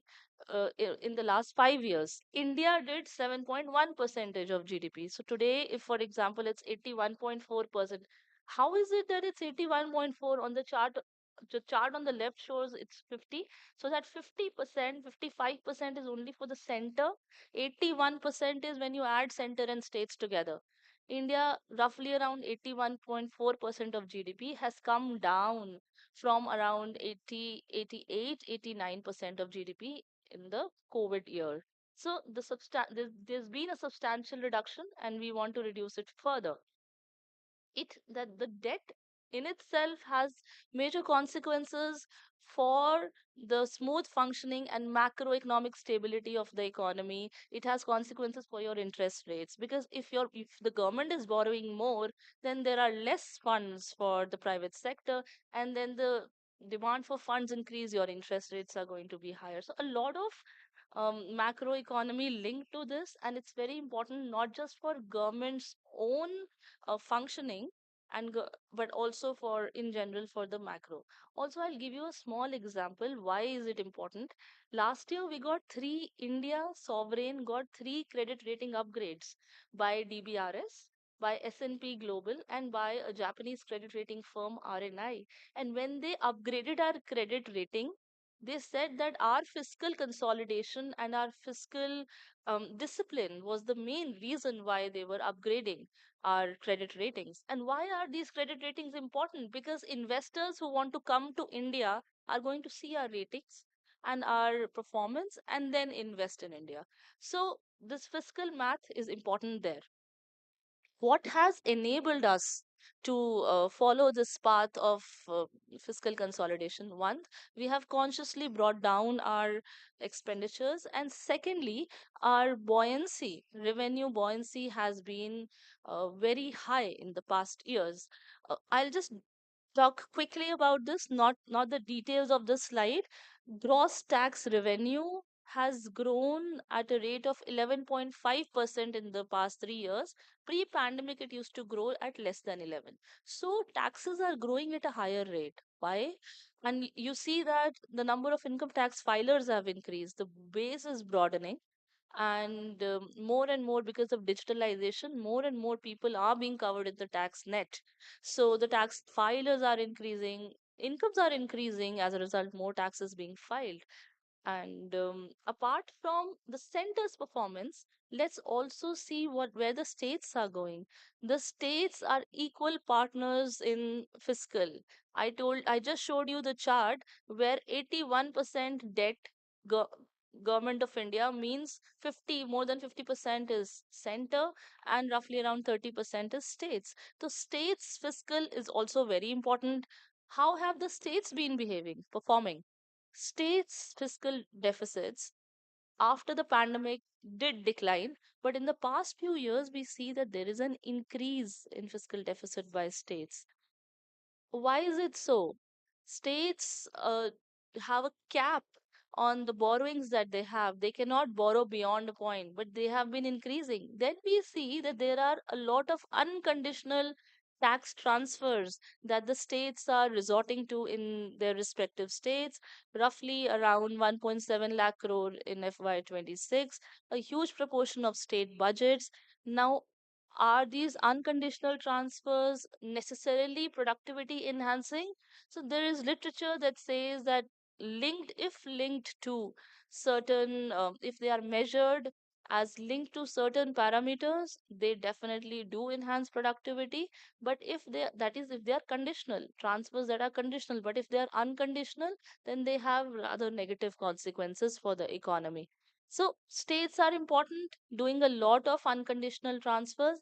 And then we have the Finance Commission submitting its report, where it says that 41% of the share in center's taxes should be given to states. So what is the center doing when the states, you see that there is a slight fiscal slippage? Center is trying to nudge the states to come back on track by giving 41% of tax devolution to the states, then also discontinuing revenue deficit grants, which were always a part of Finance Commission, but this year they have been discontinued. Because what did that revenue deficit grant concept mean? That meant that if you have a revenue deficit, that is, if your revenue expenditure is higher than your revenue receipts, you're spending more than you're earning, center is going to give you a grant to fill that gap. That, what does that do? That will never incentivize you to perform well. That will never incentivize you to get your own revenues. So by discontinuing it, we are trying to nudge the states so that they try to explore their own revenue resources. And then we also have 50-year loans, interest free loans to the states so that they invest in capital expenditure. In that background, now there were questions on inclusivity. Is the growth inclusive? We see that job creation parameters are doing, have performed well, they are doing better. The labor force participation has grown in the last, if you take the average over quarterly average over the last year or over this year, there's a step up. If you see the unemployment rate step down, so the labor market performance is improving. In this background of how the state of economy is functioning, let's just take some insights from the budget, which gives us a way forward during the current year.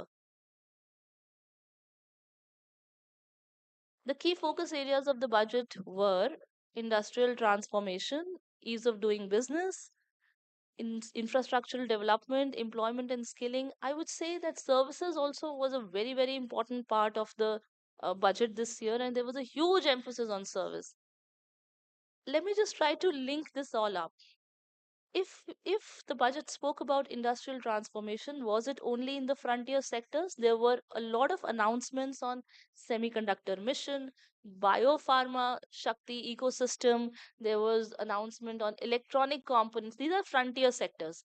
India wants to produce more, manufacture more in these frontier sectors. But was it? There were announcements for traditional sectors as well. And you see that traditional sectors which are more labor absorbing, which is important in our labor rich country, which are these traditional sectors are were the worst hit when tariff changes happened last year. These traditional sectors will be the potential labor absorbers if there's an AI shock. These sectors were given an impetus. Sectors like leather, sectors like textile, seafood, they were given an impetus in the budget. We saw legacy industrial clusters were revived. We saw for the MSMEs there was equity, liquidity, and also hand holding support for easing their compliances. This was on industrial transformation, where both frontier sectors and traditional sectors were given importance. But then there's a very enabling parameter, that is infrastructure. We have been spending a lot and investing a lot in infrastructure over the past years. Over the past 12 years, it has the expenditure on infrastructure, as someone just mentioned, has increased six folds. This year, what extra are we doing? There is an infrastructure guarantee fund so that the risk is minimized for the investors due to the long gestation period. Then again, we are giving money to the states for boosting their infrastructure. There is recycling of real estates of the CPSEs. Also, logistics efficiency is being taken care of.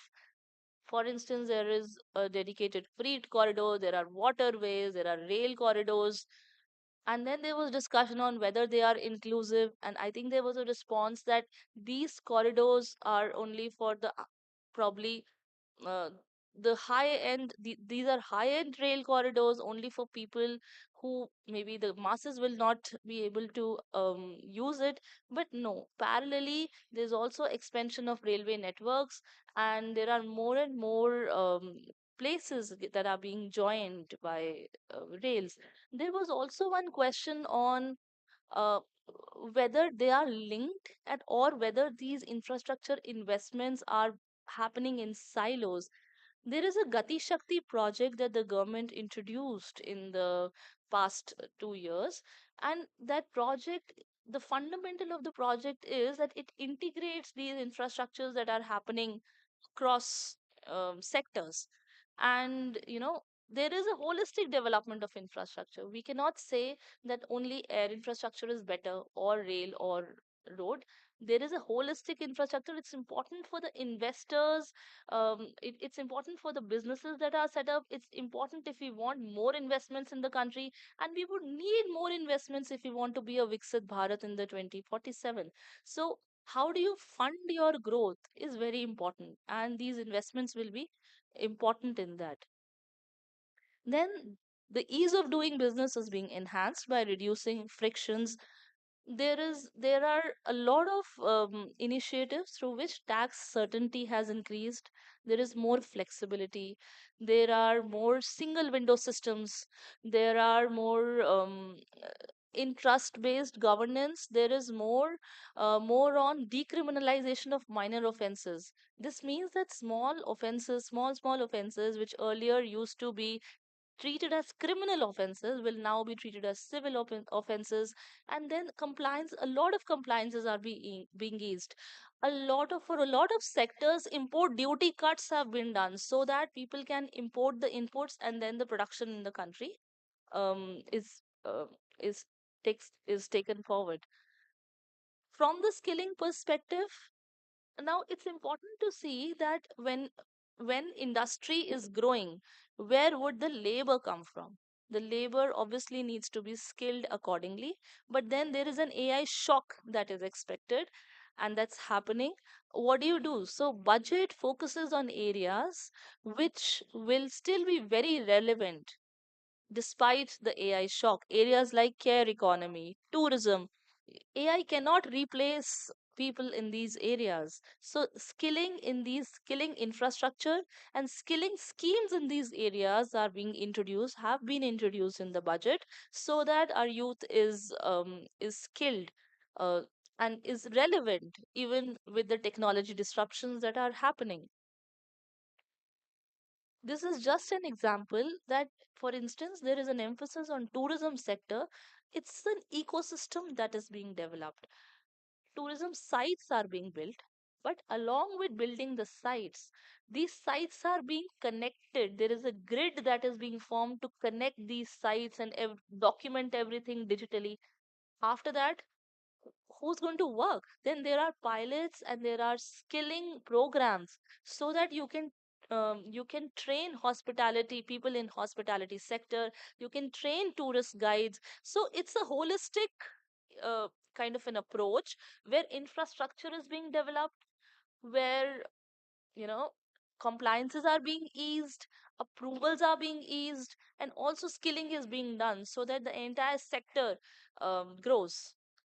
On farmer income, we had highlighted in the economic survey this year that crop sector has not been growing that well in the past years. Rather, the allied agriculture allied sectors have been growing well, and the focus of the budget has been on fisheries, in animal husbandry, and high value crops like coconuts and other nuts, and cocoa, cashew, etc. Now all these this was basically a snapshot of what has been introduced in the budget, but this should be seen in the broader framework of what was being done in the economy over the past years. In the last years, we have simplified a lot of taxes. There, the Income Tax Act has been simplified, GST has been simplified. Then there was Labor Code that was implemented. There were export promotion schemes that were there. A lot of deregulation has been done. Deregulation means again simplification of procedures, having single windows, uh, in improving your compliances, easing your bylaws. Then there are trade and investment deals that are being signed with our major trade partners. So all these things put together is going to basically boost your investment climate, and the budget is one step forward in this direction. I think there was another question on what the states are doing. So there is a state level deregulation um, committee that was made, and 23 sectors, priority areas were identified across these five broad themes: land, building, construction, labor, utility, permission, and overarching miscellaneous priorities. Amongst these 23 sectors, we see there were a lot of reforms that were envisaged, and we see roughly around 75% of them have already been implemented in in the states. Now, what impact it's going to have? It's going to have an impact on the investors who come in, bring in their money, and want to invest, but are bogged down. They are facing problems at state level, and these are independent, these are initiatives to be taken independently by states. But at the cabinet secretary level, this committee eases up. There is, it nudges these states, gives them a timeline. Maybe there are sometimes in the past we've seen that certain release of funds have also been attached, have been linked to implementation of a lot of reforms. So a lot of initiatives being taken to nudge the states towards reforms as well. Now, my concluding slide, where we see that economic survey. projects India's GDP to grow at 7%, and not just this year. We say that our potential GDP growth has shifted up. It was the potential GDP growth as per IMF was 6.5%, but it has shifted up to 7%. Why? Based on the reforms that we are doing in capital, labor, and also reforms that enhance the productivity in the economy. Thank you. And open for questions, please.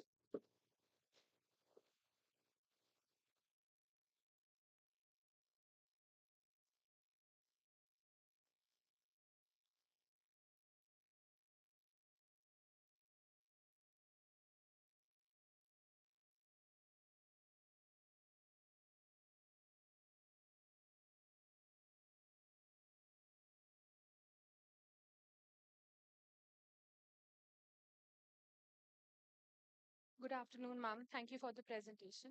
I am Anushka, and I wanted to ask that the corporate tax this year was lesser than the income tax, and the growth of the tax is also less in comparison to the latter.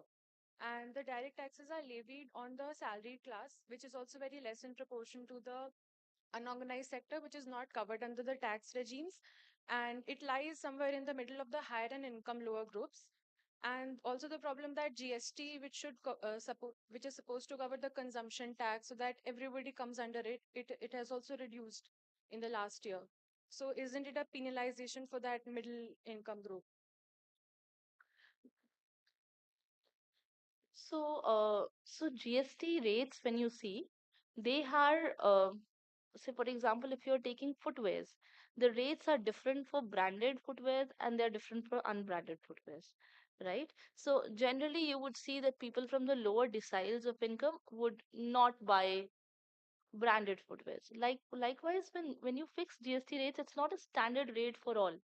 Okay, and GST rate simplification is in fact going to boost and leave more incomes in the hands of people in the middle class. For instance, I wanted to buy a car and I could buy it in lesser price because the GST rates on automobiles did come down. It's a standard rate of 18%.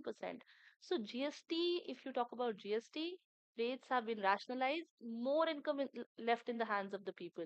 Now, when you talk about personal income tax also, the tax rate has been structured such that the highest level, the highest tax rate now starts at a much later level of income as compared to earlier. So I think both the things that you're talking about, both personal income tax cuts and GST rate rationalization are in fact going to boost the income in the hands of the middle income group. Yeah. So I have one question Let's related to the um, credibility of the investment in India. And as you mentioned, many agencies have also increased the credibility and rankings, improved the rankings. But in terms of the GDP, as we are seeing, there's a very encouraging story, 7.4% per annum. Uh, so I don't know. IMF has been very critical about these numbers and also reduced the credibility of our data collection from rank B to C. So what's your take on that? Yeah.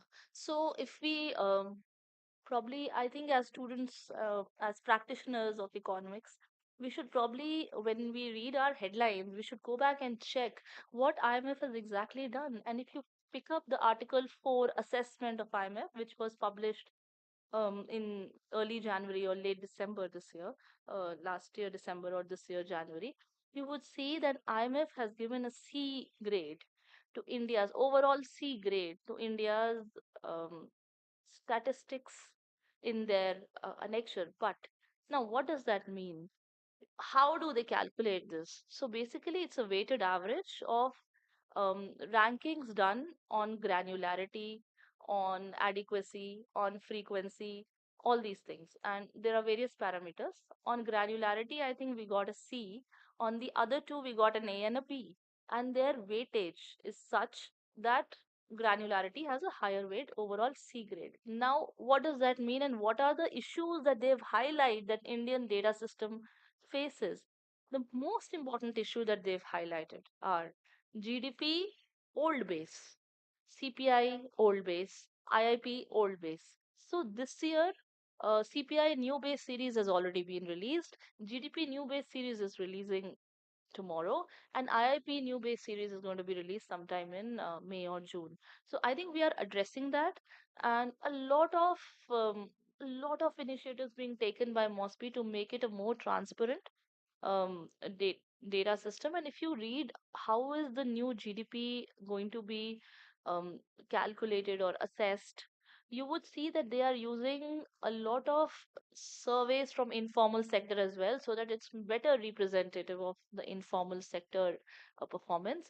And this grading has not reduced in 1 year. It has been, but it got limelight this year. But majorly the issues were based on the base year, which is being revised. So I hope it's going to be going up next year. Hello, thank you for a very comprehensive presentation, and it was nice having you and seeing the government side, because we are already seeing the lots of researchers side, but now we are getting an idea that what are the things. So one question which arises from your own presentation was that FDI outflow is increasing because maybe the interest rates regimes and the tax rate regimes are better in the other countries.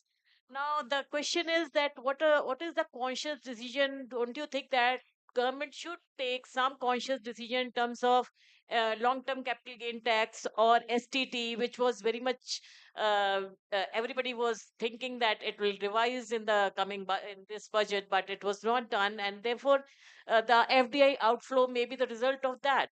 So what should the government do, and whether any thing which is in the Yeah. pipeline? So Thank I you. feel that we've had very robust foreign inflows in the past years. And at that time, our STT was high and our long term capital gains was also high. This is not a phenomenon, the increase in tax is not a phenomenon that happened this year. Now, when you see the outflow of foreign capital, you would see it in the broader context of global uncertainty. And a lot of most major economies are facing that.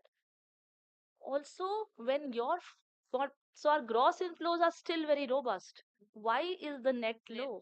Net low is repatriation, and also more and more people are going out and investing.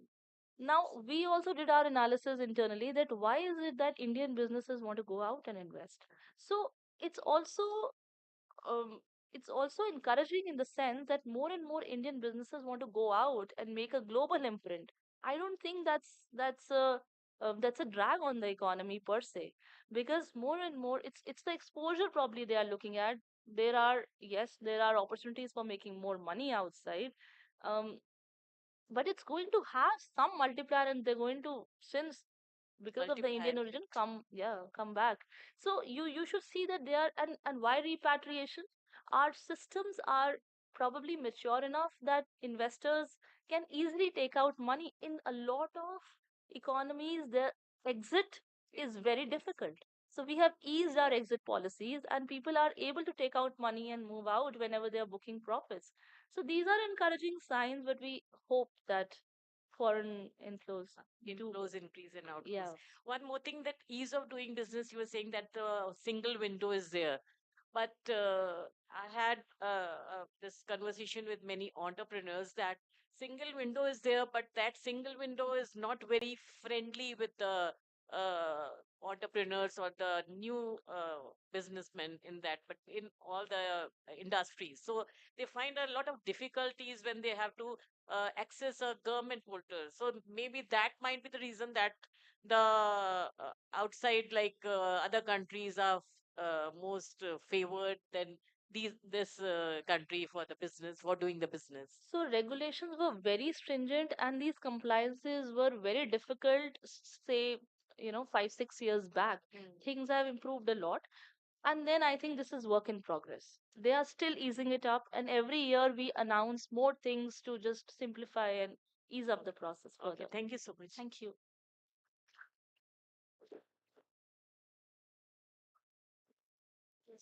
Thank you for your lecture. I just have a quick, I want your quick reaction to one of the comments. For example, we are saying that growth rate has been very robust in India and particularly for the last few decades also. How do we reconcile it with the fact that looking at the data from the PLFS, the real earnings are almost stagnant in India. So, and at the same time, the share of self-employment is increasing in the recent past. And we cannot also say that all the self-employment, particularly in the context of a developing country like India, is qualitative improvement because we are noticing for the last few years that the share of unpaid family worker has increased. So how do we reconcile this high rate of growth with the stagnant income and at the same time increase in self-employment? Another quick comment that I would like to make is that there is a lot of focus on reducing revenue expenditure, but at the same time, even the capital expenditure can also be unproductive. Even we can build infrastructure, but that can also be unproductive. For example, we can have schools without teachers, hospitals without doctors. So, what are your takes on that? Yeah, so I think that so in one of I was addressing the students of Jamia last week, and then there was a query exactly on this that, ma'am, how many you have cut income corporate tax rates, but how many hospitals have you constructed this year? How budget? How much does budget a lot for hospital construction? Exactly that point here, that constructing infrastructure probably is not sufficient, but you also need to have more medical colleges, you need to skill people, you need more supporting staff who can actually, the problem is the doctors working in the rural areas, you don't have enough doctors. So I think at the policy level, as per my experience, people are the top people working on policy. I have worked with the cabinet secretary on one of the, when we were designing Ayushman Bharat. So they are aware that there is an issue, and these are the issues, and they are being addressed.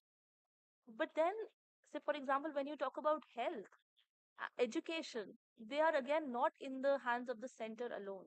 States are equal partners. Problem is not just infrastructure, but also skilled labor who can serve in that infrastructure. So I totally second that. And in the budget, like we see, the approach has been not just infrastructure and also skilling people so that you bridge that gap. I think in years to come we'll be able to address that. And on and when you talk of, this is on the capital expenditure part.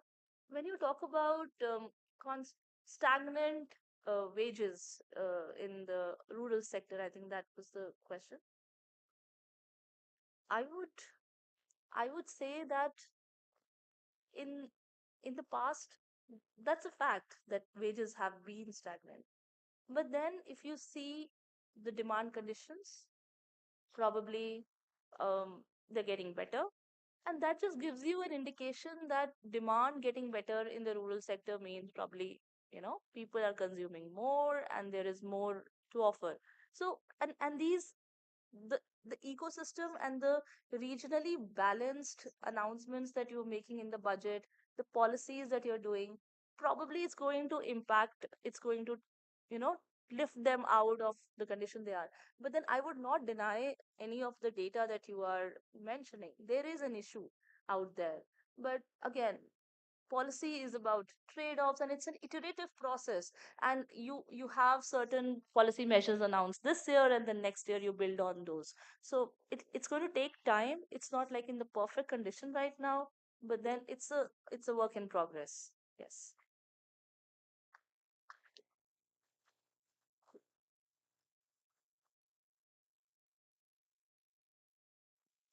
Thank you, Doctor, for your extensive lecture. I'm Dr. Judith. I teach politics and IR at the School of Social Sciences. Ma'am, you had mentioned about, AI shock that anyways we are experiencing, but something linking to what Dr. Amit just shared about stagnant growth and jobs. So, what is the plan of the government of India? Because this is something that we are experiencing much faster than we can actually imagine. So, what is the plan that the government of India has in place to address, the AI shock or the jobs that have been taken away? I think in one of the slides I did mention that skilling, upskilling, reskilling people so that they can survive the shock in the economy due to AI. I think that's the key. And if you read, just pick the economic survey, there is an entire commentary on artificial intelligence. There is a chapter on AI. This year's economic survey, last year's economic survey. I think you must go through it. That'll give you the policy approach that the government has when it thinks about AI. The idea is uh, so there is an announcement on data centers in the budget. The idea is to integrate. See, AI is going to be there. It is there. It's not something that someone is anticipating would hit us. It is already there, right? So now, how do you face it, and how do you adjust your economy, your resources, your people, so that you can get integrated into the system? So there's an announcement on data centers, which is going to put India right out there on the world map. There was a global AI summit that we had last week. The idea is basically on skilling and skilling people, right, in areas that are uh, that that will not be displaced by AI, and also in areas which, so that they'll be able to contribute to the AI related developments. There is a high level committee that has been formed in the budget to see this gap. And I think as and this is it's a process. Again, it's a process in continuation. And then this is not a high level committee that's formed now, it will be discontinued next year. It's going to be there to see how the AI thing is evolving, because it's like it's evolving very fast, and every day there are new challenges that we have. And then see what are our job opportunities, what job opportunities will emerge, where do we lack, and how do we bridge it. So I think that's the policy. But then I would recommend you to please read that chapter in the economic survey. Thank you.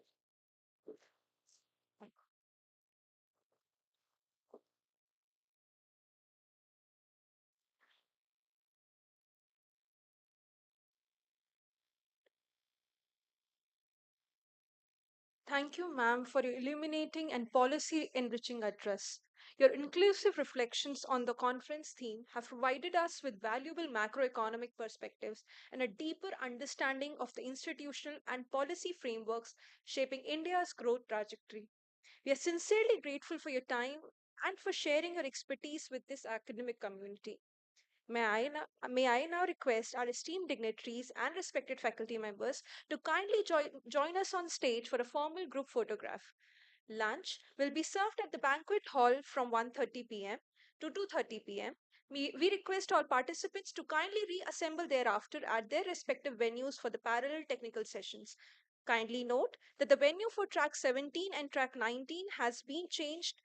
The venues are as follows: track 17, Conference Hall, first floor, B block; track 18, Seminar Hall, A block, third floor; track 19, A316; track 20, Seminar Hall, B210, B block, second floor. Thank you.